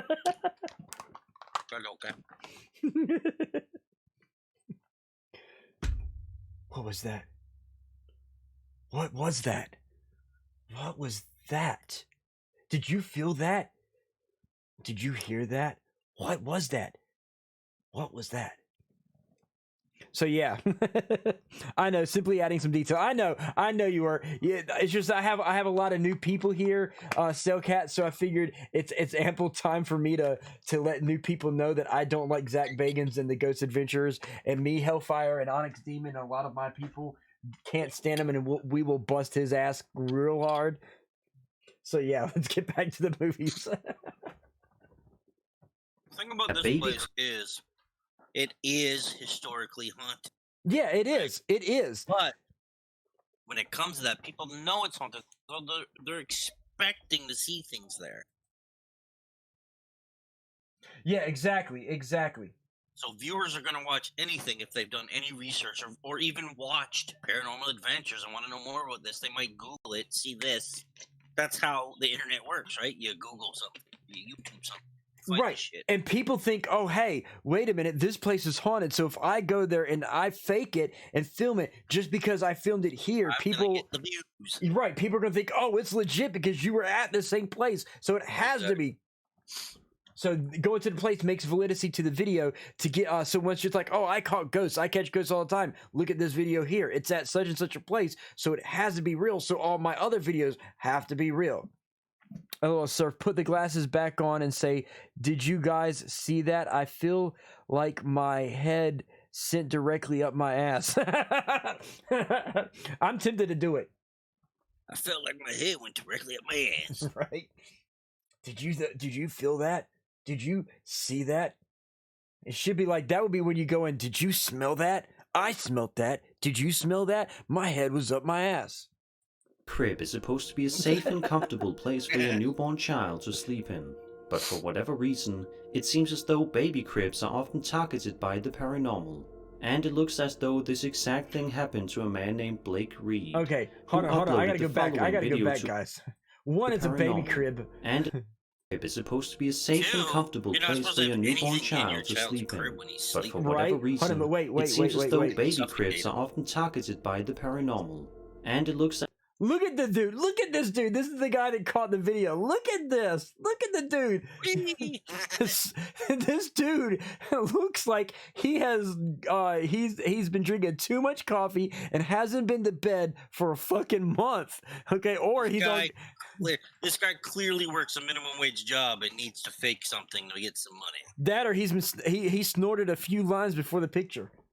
Yeah, Adderall. As though this exact thing happened to a man named Blake Reed, Vance Burton, what's who up? uploaded the following video to his YouTube channel in 2020 with a little over 500 Okay, views. so crib moving orb. Okay, we know that when it's an orb, it's either going to be a dust particle or a bug.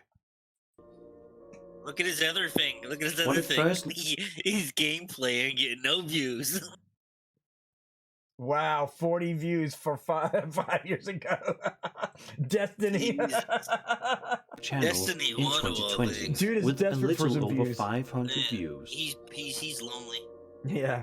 What at first looks like an ordinary video focusing on a standard everyday baby crib quickly turns into something quite frightening in a matter of seconds. Okay, Skeptics so will surely have a hard Right? time explaining this footage.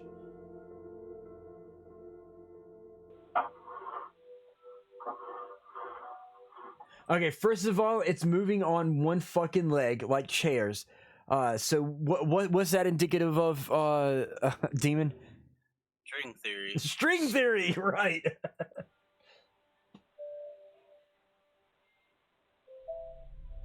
The fact that there's no child in it too, just Yeah, it'd make exactly. it all that more believable if the child was in there sleeping.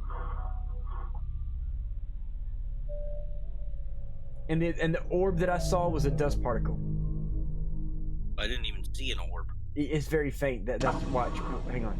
If you watch right around this area here to the where the door is, you'll see it move up towards the door knob. So yeah, just watch. It'll move about right now. Right Could there. this large See it? and heavy object be moved by a simple, barely visible string? According to the uploader, this was not in any way faked by him. It was no way faked by him. Yeah, it was probably his friend in the other that was doing it while he was. Yeah, it wasn't faked by him. What do you think could have happened that night? Okay, so real quick, ladies and gentlemen, let's see. Is he wearing the cone of shame now? Oh yeah, he is. And Tabitha, we can actually burn him, toast him, roast him, whatever you want to call it, as much as we want. Because for those who are new to the stream, okay, if any chair or furniture, exactly, only one leg is moving. If it's moving on, like, literally this leg here stays positioned in its place, this leg here is the one that's moving. There's a stream down at the bottom that we can't see, and someone's probably off camera to the right here pulling the string, making it move. If it's moving on one leg, was that an orb reflection or of the stream? It wasn't a reflection of the stream. It's probably a dust particle floating up because the bed was moving. So the movement of the bed probably kicked dust up, and it was a dust particle floating up. Is this paranormal spirit lurking within his house? Pulling towards the. Is this all just a big hoax? Air. Yep. Let me exactly. know in the comments. See, it goes up from the crib. It goes up from the crib as if it's being moved up. Yep. By now, it's definitely no secret that the Waverly Hills Sanatorium is by far... Oh my god, okay. This is the Waverly Hills Sanitarium, guys. Okay, hang on. So here's the thing. For those who don't know, I am with this whole COVID thing, it stopped my plans of doing live ghost hunting streams. Onyx Demon, a lot of y'all know that I plan to do live stream ghost hunts. I plan to travel to other streamers, but thanks to COVID, that put a little kink in my plans. Okay, my plan eventually is to take a group of people together and go to the Waverly Sanitarium. I will be paying for everybody to go to the Waverly Sanitarium. That's where that $3,000 in my bank account that got stolen was going to go to, was to be able to pay for all of us to do an investigation at the Waverly Sanitarium. Eventually, I plan to do this. I want to get my my ghost hunting going, but I plan to go to the Waverly Hills Sanitarium. And let me tell you, I've already been there. Okay, I've been here. I know what happens. I've got pictures from there. This place is no joke. Okay, now I don't know what the video we're about to see. What if this is faked and someone faked it because they were there again? You know, it's like, oh, hey, we're in a haunted place, so we're gonna fake it just to make content and say, hey, look, we were here. This is content, so you can't deny it because we're here, kind of thing. But I can attest to you, this place is no joke for their paranormal stuff. Let's see, it was a tuberculosis hospital, not insanity. It started off as a tuberculosis place, but it went from a tuberculosis place into a sanitarium. It went from one to the other. So yes, I've never been to an abandoned place, man. Hey, it's all good. It's all good. I've been there, and I plan to go again. So this is legit. But I just want to give you all a little background on this. This will happen. I will take some of you. I plan to grab Hellfire, Blastbit, and a few other people, and get them together with me, and actually do like some live special event after doing some traveling to do some stuff. So it's gonna happen. But I know this place 100%. I've been here. I've done this. I want to go back. That's how cool this place is. So let's hurry up and get back to this so we can see what's going on. One of the creepiest and most haunted places in the world that paranormal investigators love to go to in the hopes of getting evidence on camera. It seems as though a YouTube channel called Western Pennsylvania Paranormal Hunters had the same sort of idea, as seen throughout this video uploaded to their channel in 2014. Now this is the last video, so this is maybe the reason why they say the best for last kind of thing, Onyx Demon. With a little This is the last video of his 5 videos, so I think he saved the best for last kind of thing. So I think this is gonna be one of the legit ones. over 130 views. In the video, we can hear one of the channel owners talking out loud, potentially trying to make contact with one of the spirits nearby. But he doesn't have to wait too long, because something happens in the windows that he didn't see. But you should be able to make it out if you look hard enough. Turning it up and muting. So we can debunk its angle. No, we can't debunk the beginning of it.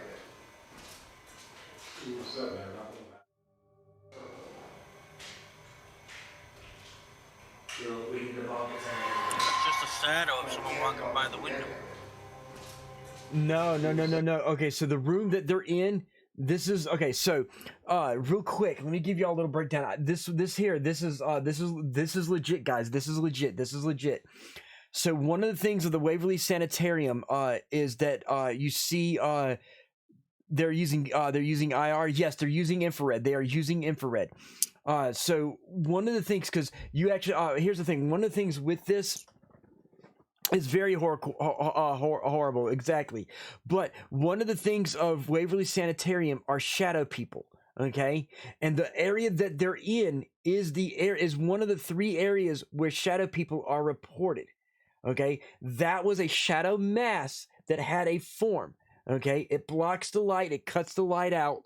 You see it as it walks by. It moves too fluid across to be someone walking. If someone walks, they have a little bit of a bob. They don't just glide across. So that whatever that was, it moved smoothly across with no bobbing up and down. The only way for a human to do that is if they were kneeling on a skateboard and were pulled across without that bobbing motion a person gets when they're walking, because you got to take your strides with each step. You get a little bit of a bounce up and down. There is no bounce up and down on it. It's straight across.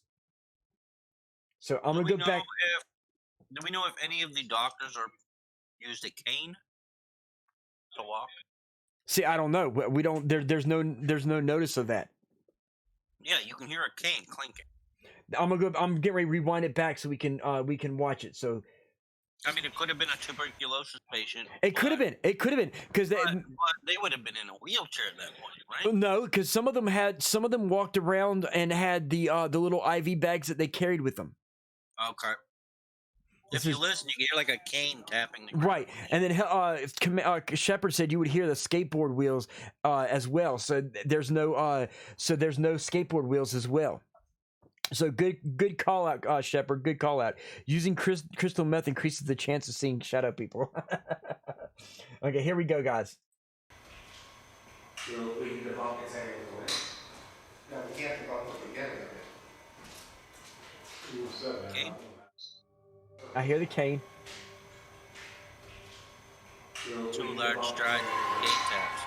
You see how it moves straight, fluid across, and it doesn't. The channel owners say. So here's the thing, okay? For it to be a shadow, let me point this out to you. Hang on, let me rewind it to the good enough point. I had to Google because I wasn't sure what this place was. So I had to Google to see if it was the place where the doctor was illegally lobotomizing people, or right. But I found out it's for tuberculosis patients in the early 90s. Exactly. And before that, it was a sanitarium. It was an actual insane asylum that became a tuberculosis place.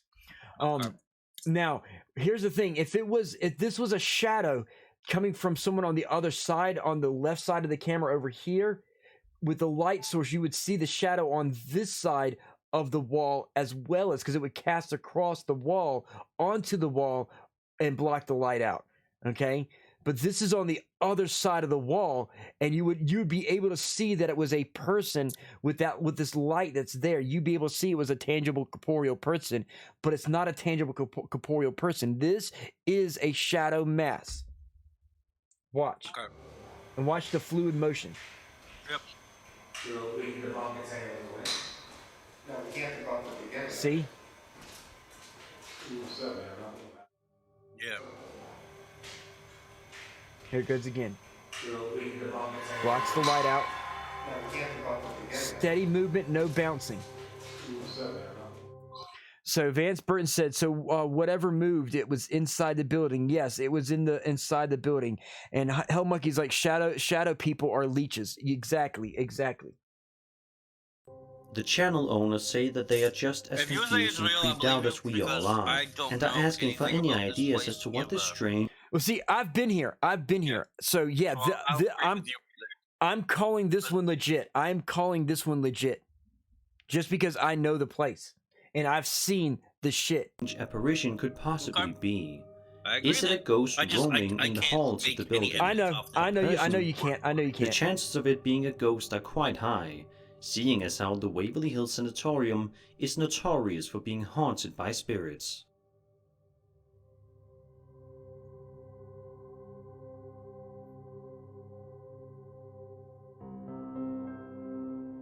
And that was 5 scary ghost videos. You know? That floor there is the first floor. So on a side note, does it say Shep on that wall? Let me see. Hang on. The channel owners say that they are just as confused and creepy. I can't make out what it says. I see an EP, but I can't make out if it's an HEP, but I see an EP up there. This is, wait, are those light reflections? It could be someone's reflection. And see, Hell Monkey, I was saying that. Here's the thing. Those are, with that, for it to be a light reflection, you would see the shadow across this wall part here. It would cast a shadow on the wall. You have to think in the fact that if it's coming from, it would be coming from this left side, and it would be casting a shadow on the wall as well. There is no shadow on this wall. Whatever it is on the other side. So for it to be able to do that, that's indicative of it cutting out the light, but on the other side of the wall. For it to be a person to have a reflection, it would have to be on this side of the wall, and it would block that wall off too. Now, this is the first floor right here. On the second floor, you're going to see shadow demons. There's going to be a hallway. Give me a second. I'll show you the hallway, guys. I will show you the hallway.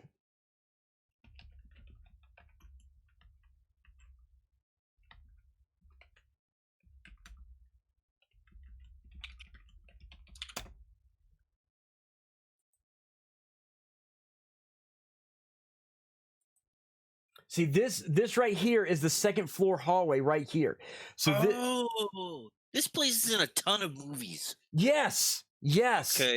I just googled the outside of it. I've seen this in plenty of those low-budget haunting movies. A lot of people film here for movies because they want that legitimacy in there, because they never know when they're going to catch something, and they'd like to be able to actually catch something when they're making the movie. Be like, oh yeah, we filmed this in our movie. This is an actual haunting. You know, they're trying to get that experience.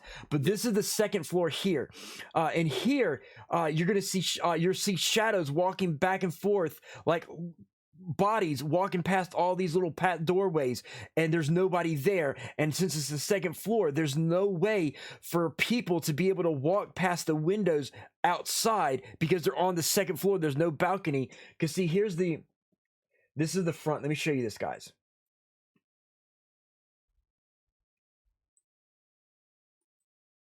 So you see here, this is the first floor. Here's the second floor here. Now there's a balcony here for people to walk across, but there's no balcony here or on this side over here for people to be walking on those windows to create shadows on there at all.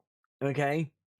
Every single floor has a paranormal activity. The third floor actually has a little kid that rolls a ball. Let me see if I can show you the ball floor.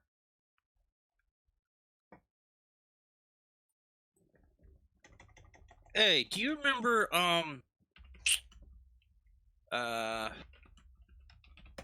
Nightmare on Elm Street 3, where she's in the psychiatric ward? Yes. Is that placed there? Yes. Because I'm looking at a picture and it looks like where the guy gets puppeted off the wall, off the roof. Yep. Hellfire dropped Truffle Shuffle. I'll do that in a moment, Hellfire. I will do that in a moment. I was trying to find the wall, but as you can see, there's kids. There were kids that were living in Waverly Sanitarium, and there's areas on the 3rd floor where the kid that you can put a ball and the ghost will play with you. So yeah, $100 a head to stay the night there, Commander Shepard. Yes, I know. You're trying to find that wall where they're filming? No, I'm trying to find the wall where. Oh, here it is, right here. Here's what I was looking for, right here. This is the 3rd floor. Damn it, it's a low quality version. Fuck. Let me see if I can. Oh, it's on Facebook. That's why. Fuckity fuck. Here we go. Hopefully this will do it. There we go. Because it's a larger image. So as you see here, guys, usually on the 3rd floor is where they put a ball. And usually the ball will start rolling on command. It doesn't just freely flow. It only rolls on command. Anytime you tell the spirit to play with the ball, usually within seconds it plays with the ball. It won't move any other time except for when you tell it to do so. Let's see, $100 head to stay. I know you hate them, but Ghost Adventures caught a shadow figure in that hallway. Again, Ghost Adventures, if they caught a shadow figure in there, it's going to be staged. We've already debunked them greatly. I've shown videos where it's proven that they faked shit and hired actors to play this stuff. So yeah, I'll do another Ghost Adventures debunking where we bust them completely. Can I ask a ghost to do a math problem? Hey, you probably could. How can a spirit move an object on demand? Sounds like a demon to me. No. So here's the thing. You should do a Ghost Adventure special. I plan to, Tabitha. Here's the thing. As me and Onyx Demon told you, ghosts can manifest enough energy to... here, hang on. They can manage enough energy to do a poke, to do a light touch. Not a major touch to roll it really hard or really fast, just enough to barely move the ball. A light little touch, that's a light ball. So it doesn't take much energy to push the ball. Well, it comes down to energy too, in which this place is probably one of the most, as I'm reading, this place is one of the most famous haunted locations in America. Exactly. So they do tours of this place and everything. So these ghosts probably have some energy from all of the visitors as it is. Right? Exactly. The thing about them is they can store the energy. So exactly. Now, Commander, trust me, I do plan to go there. I need to get my ducks in a row. I need to get my my live stream ghost hunts going. I'm actually working on that now. Once I get my vehicle fixed, myself and Hellfire will be starting to do some ghost hunting travels. I would love to be able to get my hands on an RV. But I don't have the money for that. If anybody out there has an RV they're willing to give me or sell me super cheap, I'm all game for it, and I can start doing my my ghost hunting travels. Once I get my ghost hunting travels, Commander Shepard, I will get a hold of you because I plan to pull people. Because when I do this, I'm gonna pull Onyx Demon. I'm gonna try to get you to come with me to do this. I got a few people that I want to come bring them with me to Waverly Sanitarium, and we all go in and do a live stream from the Waverly Sanitarium. So I want to make it like some kind of 1 year anniversary or a Halloween special or something like that. Hey man, look, hey, I got something to add to this place, okay? Okay. Kid, you remember the movie Exorcist? Yes. The demon Pazuzu. Mm-hmm. You remember what his statues all look like? Yeah, I showed them briefly on last Monday's episode. Oh, okay. So I'm looking at photos of Waverly Place or Waverly Hills, whatever it's called. Waverly Sanitarium. And it has a statue on the roof that looks just like Pazuzu. Yeah. Here, let me pull that up. Yeah, you're right. You are right. Let me pull it up.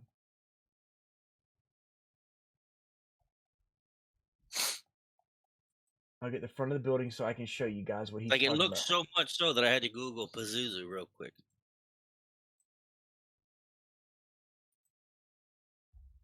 Let me find a good start of the building. And you said before this place was for tuberculosis, it was an insane asylum. Yes. Now, did they think that these people could have been possessed? Possibly. This is interesting now. Oh. There we go, right there. That's the statue that he's talking about. That is the statue that that is very reminiscent of Pazuzu. Can't Everybody. see it. Oh fuck! Thank you. We don't see your beautiful face. So that's the statue that he's talking about. That looks like Pazuzu. That's ominous. There's other ones too. They're on the roof and everything. And if you Google Pazuzu, that's what I'm about to do next.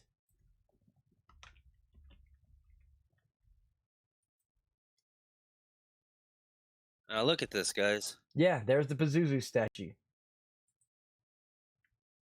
See? Very, very, very. Let me do an opening up. Open that in a new tab.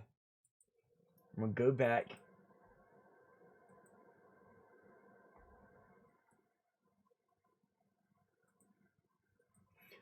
There's Pazuzu.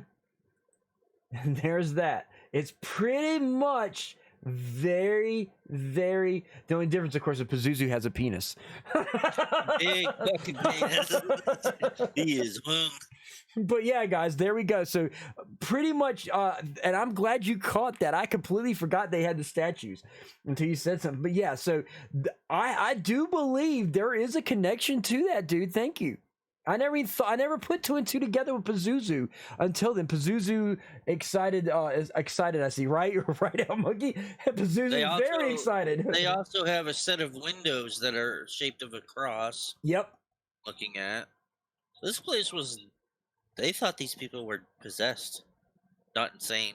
Yeah. See, there's the Pazuzu statues right there as well. They're up at the top. They're covered with. Those are the ones that I was seeing. Yeah, they got Pazuzu on the ground and up at the top. So they're surrounded by Pazuzu. Yeah, this place is. Now you see. Now you see why I want to go there. Yeah. Again. I want to take you guys with me. Okay,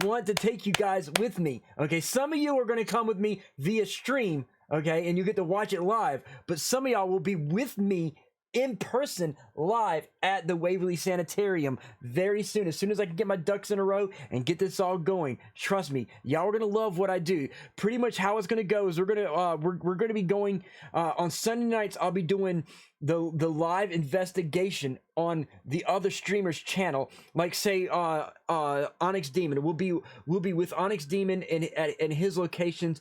We'll be filming on his stream channel Sunday night. Then on Monday here on Mystery Mondays, everybody, we will do the reveal and reveal all the evidence that we captured that you didn't get to see and what we did catch and stuff like that. So this way, anything that goes on live, if you catch something, you're able to chat with us live, and we'll have somebody in a command center talking with to the chat for us and relaying stuff to walkie-talkies to us in case you catch something that we miss. So that way, it'll be a whole interactive stream where you guys help us do the investigation, and then we do the review on my stream on Mondays. But I do want to do a major investigation. It's going to require 3 days because there's a lot of places to research in this place. It's huge. There's even a basement. Okay, there's a subterranean basement that I did not get to go there because I was there for 1 day, and there's so many places I didn't get to go everywhere. This time I want to go everywhere. Okay, so we will be doing this. We will do this, guys, for sure. Hang on 1 second. Okay, it is that time, guys. I just realized what time it is. I went 30 minutes past my normal time. It was that intense. Okay, guys, thank you all for being here. I'm about to raid somebody. Do me a favor, if you Hellfire. Oh shoot, Hellfire, lead the charge. Okay. Okay, real quick before we gotta go. No one go anywhere. Hellfire redeemed Truffle Shuffle, so I'm gonna do a Truffle Shuffle real quick. Bear with me. Let me take the headset off so I won't be able to hear you, Onyx Demon. Now, I'm going to have to poke my belly out because, as y'all see, I'm not really fat. But, hang on. But belly's poked out. Okay.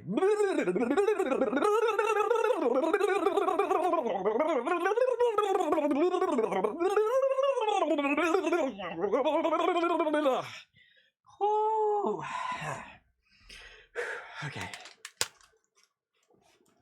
There we go. Got that Truffle Shuffle out of the way. Okay, so Hellfire is going to lead the charge for a raid, guys. So we are going to raid who Hellfire says to raid. So let me go ahead and type that in. There goes that. Now, I don't know nothing about this streamer, but before we go to the raid, make sure you go there, stay for 5 minutes. If you like the person, make sure you follow them. If you don't like them after 5 minutes, you're more than welcome to leave. But as always, I love to entertain you guys. My whole dream is to make movies and TV shows. You guys have make my dream come true by letting me entertain you and enlighten you to a lot of new things. So thank you. I love each and every one of you. Don't forget #raid, #retroactive, and I'll see you all on Friday for Fallout Friday, and then Saturday on Retro Rants. Tuesdays we normally do Critical Hit, but right now news has been a little slow. Me and Hellfire are working to do some new updates to Critical Hit to make it even better for you guys. So again, let's do this raid, #raid, #retroactive.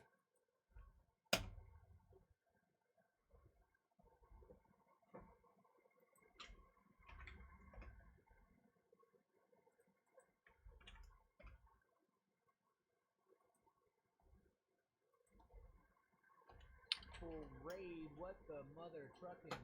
What is happening? Hellfire, thank you so much, man. What's going on? You're Tabitha, Vance Burton. Thank you for the follow. Let's go. Shout out, man. Let's go. Yeah, we need to get a shout out to Retroactive as well, man. Thank you so much, man. Welcome. Thank you for the follow, Burton. Welcome to the Power Up, fam.